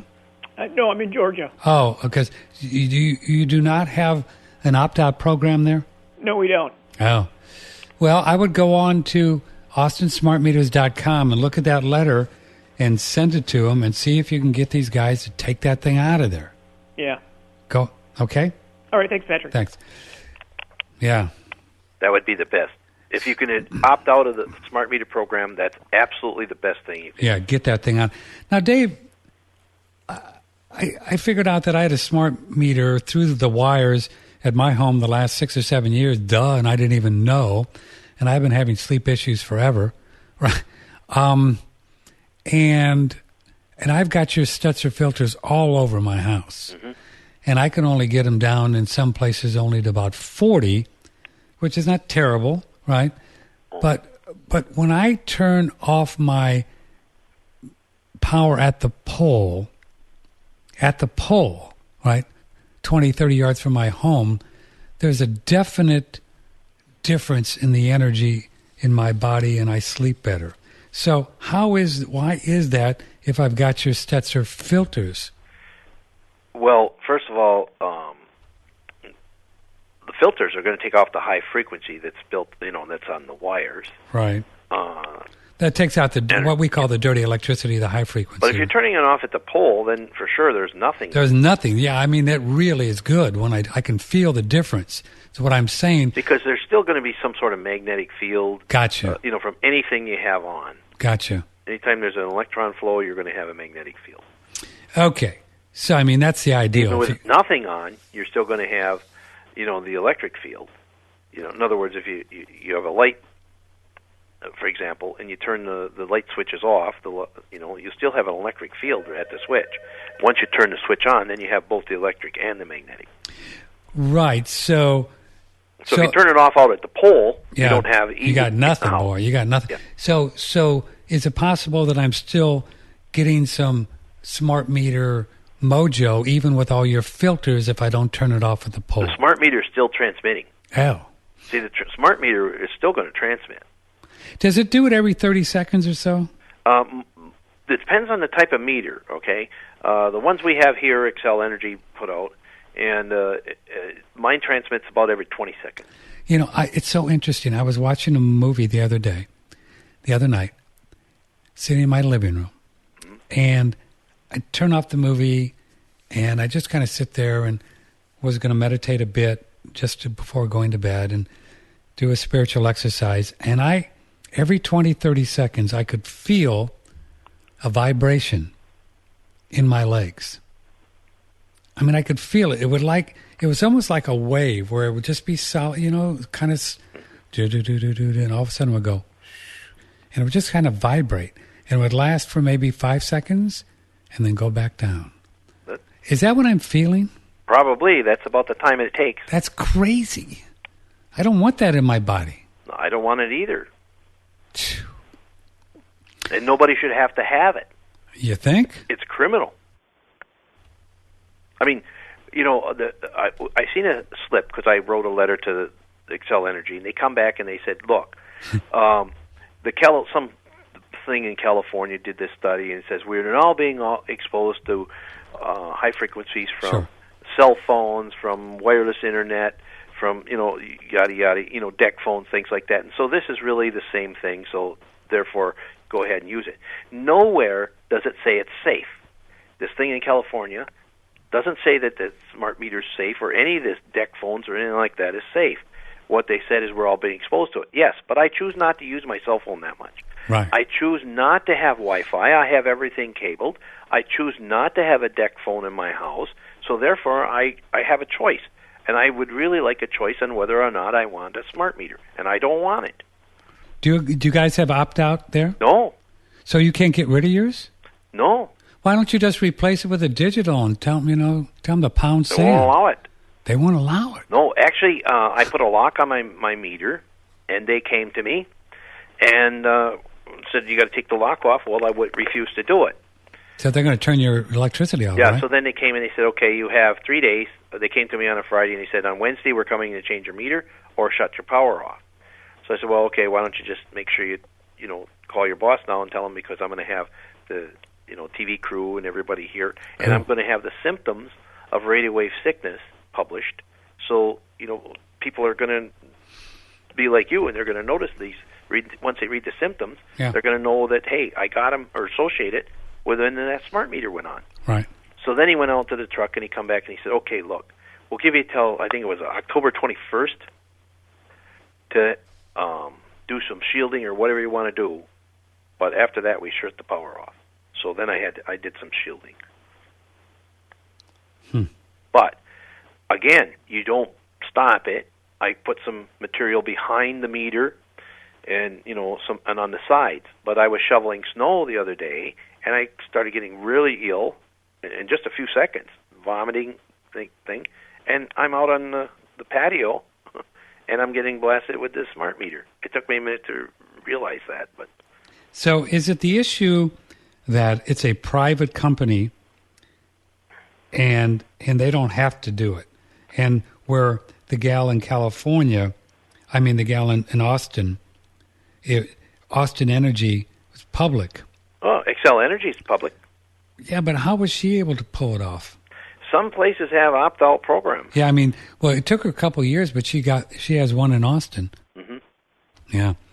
Well, I sent my guys. It's a co-op, and I sent them all the material a week ago. So we'll see what they say. I'm hoping they're going to just kind of change it out and not give me a lot of grief, but we'll see. Here's an email from Bill in San Marcos, Texas. I have a house full of Dave Stetzer's capacitors, and I know they work because of my ability to bring in distant AM radio stations now, static-free, on a small transistor radio. Please ask Dave Stetzer if his capacitors will degrade over time and if they can handle nearby lightning strikes. Please ask if he sells a whole house unit that would replace the smaller capacitors, but I am happy with the products. Okay. No, they should. It's not like a filter, like a refrigerator filter or, an oil filter in your car or something where you have to change it, it gets dirty. So they should last, a lifetime, okay? Okay. Now, they should, okay, but it's like any other electronic component. Something could fail, so if they do, send them back. I'll give you a new one. So that's the answer to that question. A whole house filter, we tried that first, and it doesn't work very good. Doesn't work. Because you're putting it out on the main panel. There's two sources of this dirty electricity. One is what's coming in off the grid, which the whole house filter would work there, perfect. But the other, it's what's coming in from your own house. So, yes, the TV or the laptop computer or something, it'll get shorted out once it gets to the main panel, but it's on the wires until it gets to the main panel. Mm-hmm. So that's why the little filters work better. And we did research with both, and these work better.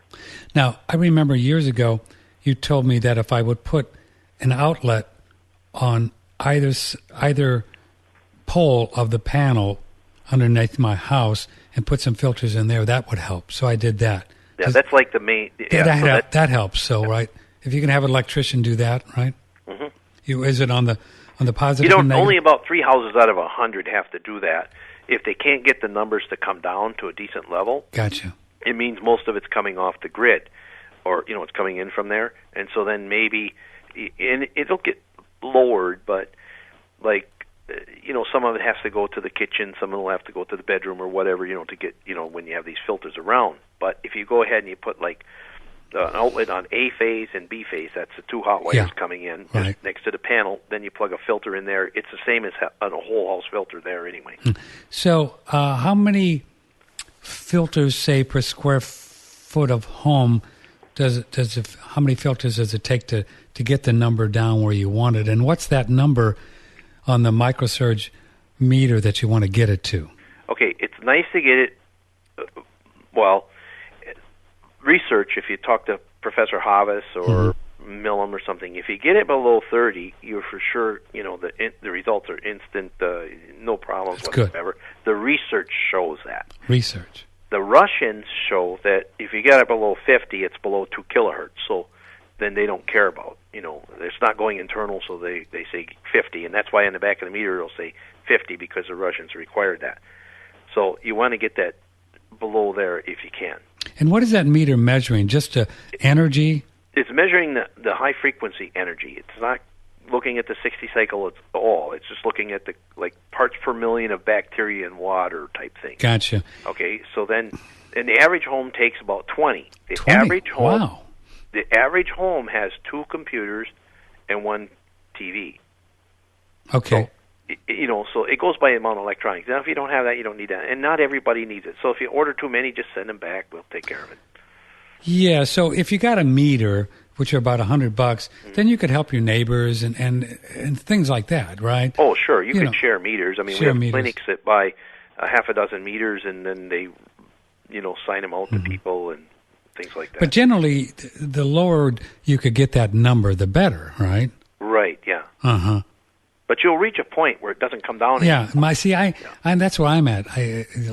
Listeners and Dave, I just can't get it any lower. Yeah, and so then don't waste the money on buying more. More, it's just not going to go down any lower. It's not going to go down. And we have tech support here. You can call anytime, and somebody will help you if you can't get them in, or you have a problem or something. We'll walk you through it. There's not a problem. Dallas in Boulder writes, could you, Dave's talk about the filters that he sells? I guess we've covered that. Is there any other materials other than tinfoil that we could use to make something like a necklace that we could wear all the time to discharge the electricity? No. There's stuff out there that people sell. Again, they're trying to take advantage of your lack of knowledge. It doesn't work. It doesn't work. Actually, you got to think about this. You've read, I'm sure your listeners have all read, where people who wear underwire bras, the chances of getting breast cancer are increased, right? Because that energy is concentrated there. Okay. Yeah. So, you mean the wire under the breast? Yes, right. The breasts are very sensitive tissue, and so we have this bra that has the wire in it. That makes sense. Do you think that's true? I think, the statistics show it, and the studies show it, okay? Mm-hmm. So then if you wear a necklace, okay, it's the same type of, you get this metallic thing. If the results aren't measurable, I kind of frown on things. They say, we have this energy, it takes this good energy, makes it or bad energy. Yeah, all these necklaces and these buttons and all that. Where's the power source? They don't have batteries in them. They don't, if you want to talk on your cell phone, the battery's dead, you can't talk. Can't use it. Can't do anything. You want to start your car engine, you got to have a battery to spin your motor. So you don't think they work? I know they don't work. The results are not measurable. But their argument is that you can't measure it because it's actually changing the negative waves. And then how do they, if you can't measure it, how do they know that that's what it's doing? Well, because you're paying them $200 for it. Just kidding. I don't know. Somebody says we get 20 miles to the gallon with this car, right? And you can fill it up with gas and drive it 100 miles and see if you put 5 gallons of gas in it. You'll know. Then you can make that statement. Do any of these buttons and all these things that you put on your cell phone, do you think that they work to protect? No. And we have, okay, if you put something on your button on your cell phone, and some of the claims were like, it takes the bad energy and changes it, and it changes the wave. If it changes your wave, your cell phone won't work. You have your own specific little wave. It goes out and hits the repeater, and you get the bill for it. If you talk for 10 minutes, you get a bill for 10 minutes, whatever. They keep track of where you're at. Your cell phone is your own little, cell phone. So if you change that wave, how can you make a call? Just think about it, It's impossible to do those things. If you use a shielding device or something, that's another thing. But these little polymer, pieces of buttons or whatever, and actually I get upset about that because all their kids are getting cell phones and things like that because they want to know where they are and things like that, okay? So now somebody says, okay, my kid can use his cell phone a whole lot more than anybody else's because he's safe because we put this little button on. And they actually use the cell phone more, and they're going to end up with brain tumors. So what about... Well, let's not get too off the field here.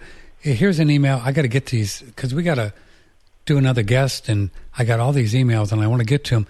Any information regarding Biomat far infrared amethyst crystals? I'm not familiar with that. Yeah, no telling. Okay. How about does directly placing a grounding rod in Central Texas limestone help? Is limestone conductive or insulative?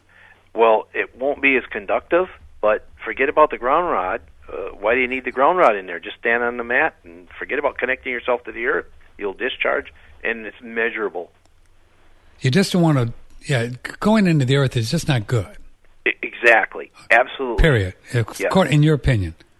Just not good. I have the results measured, and I got cows, and they're not psychosomatic. I can show you we can record this voltage over time and take the daily milk production of cows. And the R squared value, how accurate it is 99.9%. And we did this research with Professor Donald Hillman, Professor Charles Wilcox, Professor Martin Graham, all these professors, and it's written up and published in a peer-reviewed journal. Okay. Dave is on the money, brother. He is into the deeper aspects of electricity for sure. So the grounders, just step on your mat, stay there for a minute, and then get off.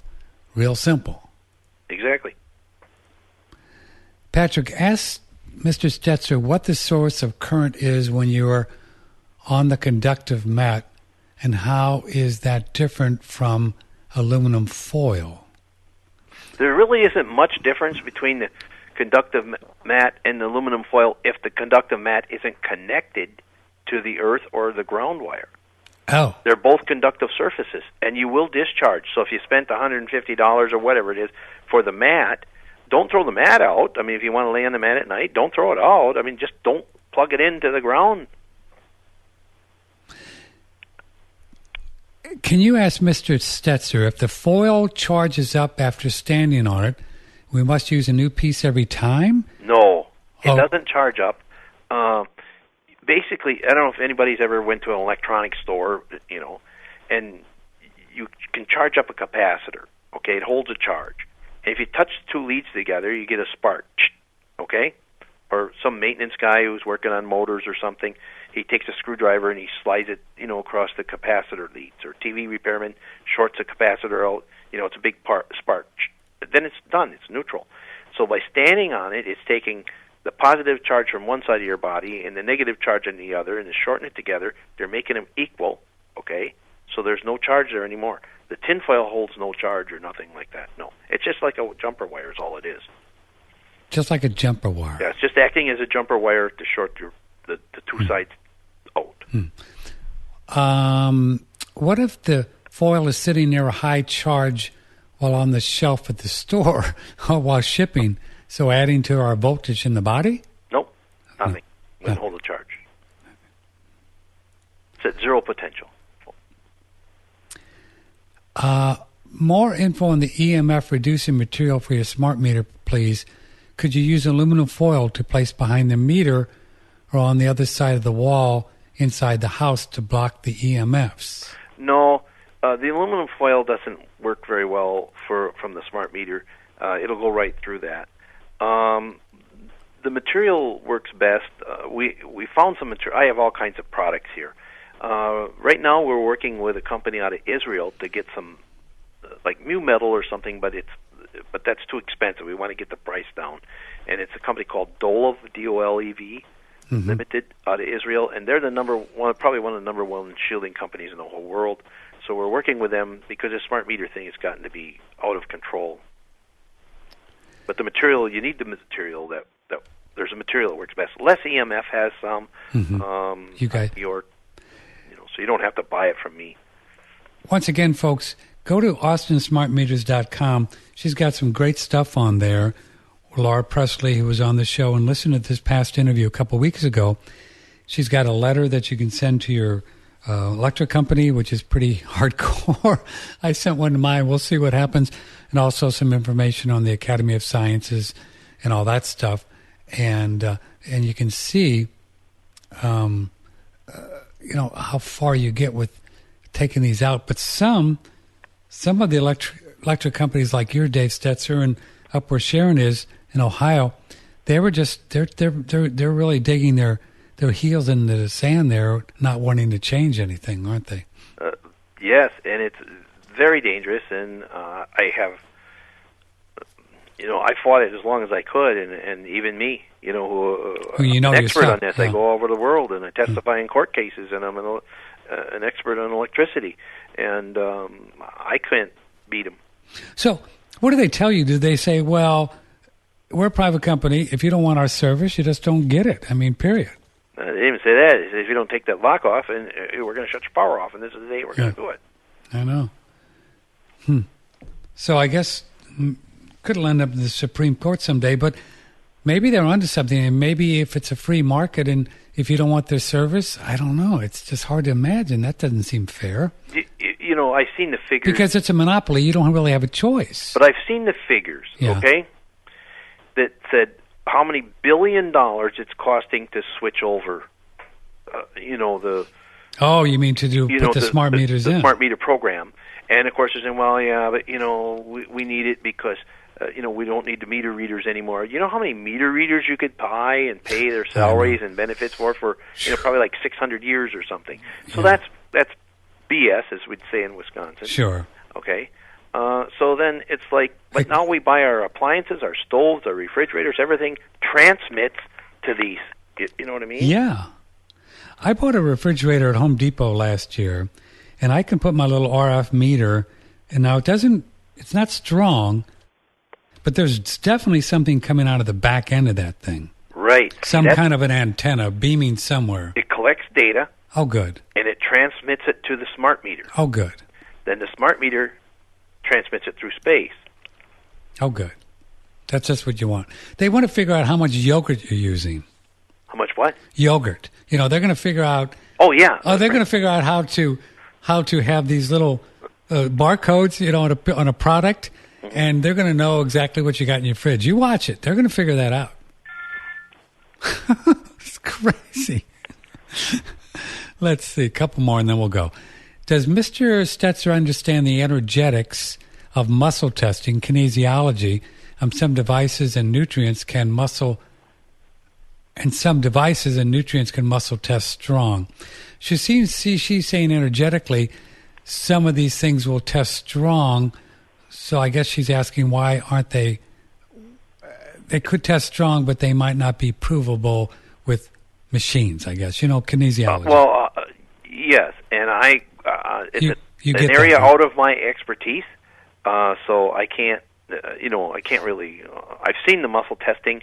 I have no opinion one way or the other on it because I don't know enough about it. Okay. Gotcha. And that's not my area of expertise, and so I'll leave that to those people who do that. Well, I will tell you one thing, that I know a good kinesiologist, and I bought some of these mats a few years ago, and I did do kinesiology, muscle testing, when I was on the mat, often on the mat, and I did go weak energetically every time. And I actually sent them a mat, because maybe it's just my house, right? So I sent them a mat, these people, and I said, test some people at your office. And they said the same thing. So, again, it's an area out of my It's out of my area of expertise, so it. Okay. Most people have Wi-Fi stuff coming into their home if they live in the city because it's everywhere, right? That's correct. And because their neighbor might have a Wi-Fi. And so it's just kind of there hanging out in your bedroom and everywhere. And if you have an RF meter, maybe it's not very strong. But does it get stronger if you turn on your computer and connect to it? Well, the signal itself won't get stronger, but when you turn on your computer and connect to it, then you're sitting in front of the computer, and then you're going to be putting out about 2,000 microwatts per centimeter squared right from your computer, because your computer's going to be, it's like a transmitter, and it's transmitting back to that receiver. So it increases the Wi-Fi in your body just by connecting to it. Yes. Correct? Because, when you're standing there with your iPad or whatever you're using, your computer, now you have this wireless device that's transmitting, and you're holding it in your hands, or you're sitting in, 2 feet away from it or something. So that's the same thing if you're at home or if you're at Starbucks or anywhere. That's correct, yeah. Mm-hmm. And then if you're at Starbucks and you're on the computer and the guy behind you is on his computer and the guy in front of you is on his, besides, or to the right or left, you're really in a sea of crap. Oh, because it's actually making it more. Yes, yeah. So if I put my RF meter, I've done it at a coffee shop, and it's very low. And according to some people, they say, well, it's not even dangerous. It's 500 or something on the RF meter. But what you're saying is if I would take that RF meter, bring my laptop in there, get hooked up and put it near my computer or near me, that number would go up? Off the scale. Oh. Yeah. Now, remember, Dr. Neil Cherry, who was commissioned by the European Parliament, and he did the Cherry Report, and you can look it up on the web, Cherry Report, okay? Mm-hmm. He did a review of the literature. In 1998, he came out with it, okay? And he said the safe level of exposure is 0. Whoa. And his review cites a great deal of published peer-reviewed papers from journals and major universities from around the world that says this has a thermobiological effect. It has causes chronic fatigue, fibromyalgia, all these made-up diseases, memory loss, all kinds of problems, and it's due to the exposure from these high frequencies. And we don't. Is it fair to say, to wrap this up, we don't really know how this stuff is affecting our body? I mean, we begin to get a better, more idea, but we don't really know everything. Because since we're electrical beings, who knows what it's doing to our pancreas, or who knows? That's a fair assumption. Right. Now, we do know, Millam did some research, and we do know that it affects the neurotransmitters in your body, because that's a number that can be plotted against a number. The melatonin and the dopamine and all that stuff. Yeah, dopamine levels change 50% by changing the electrical environment for people. Wow. Nobody had less than a 50% change in dopamine levels. No wonder I don't sleep. And that's how you feel. If you're depressed, you have low dopamine levels. See, I could really see how our listeners and your host here, we do okay because we really do a lot of good things, right? A lot of good nutrients, a lot of good, exercise and good food. But you can really extrapolate out and see modern America, how they don't, right? They're eating a standard American diet. They're not doing, a lot of good things because they don't know, and how this could be affecting them and for Alzheimer's or who knows what, right? We just don't know. Wow. Well, Dave, you're a nice guy. Thanks for being here and staying on longer. And this was fascinating indeed. So your website is STETZERelectric.com. If folks have questions, want to get your meters, they can call you or go to your...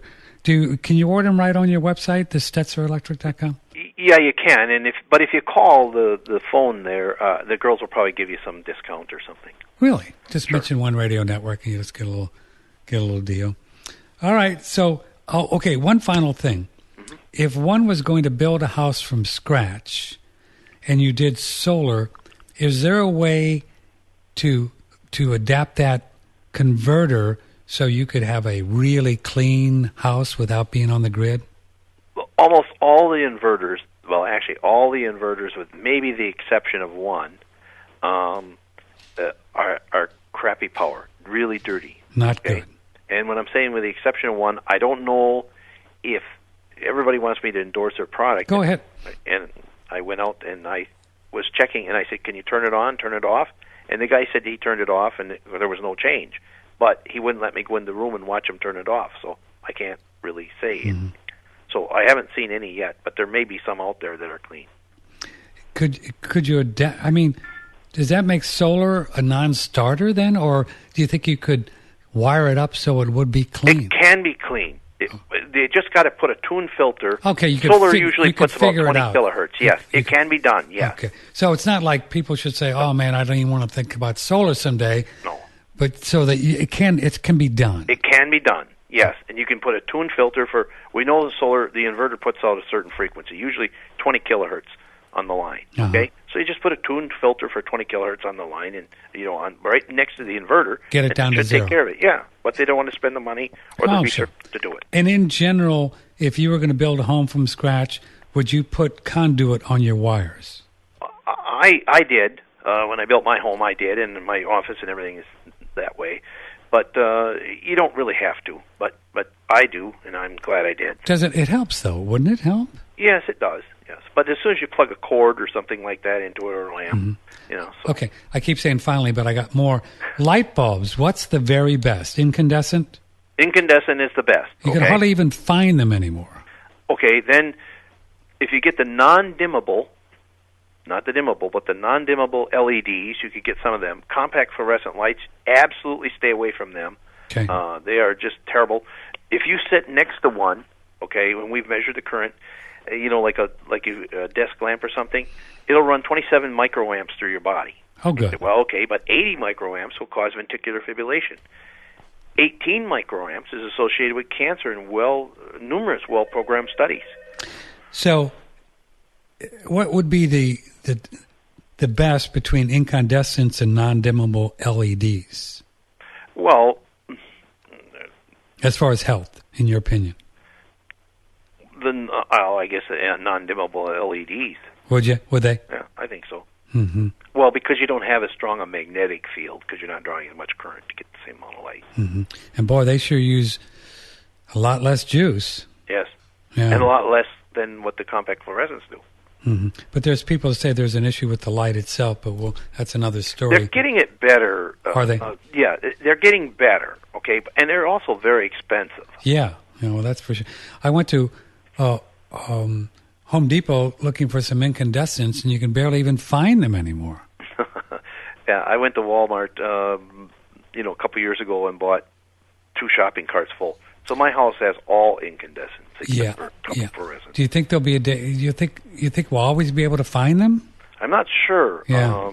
Well, maybe on the internet, there's always going to be somebody probably selling them, and we hope. And actually, the compact fluorescent lights doesn't really lower your electric bill. No. Actually, it causes your electric bill to read higher. It causes meters to read inaccurately.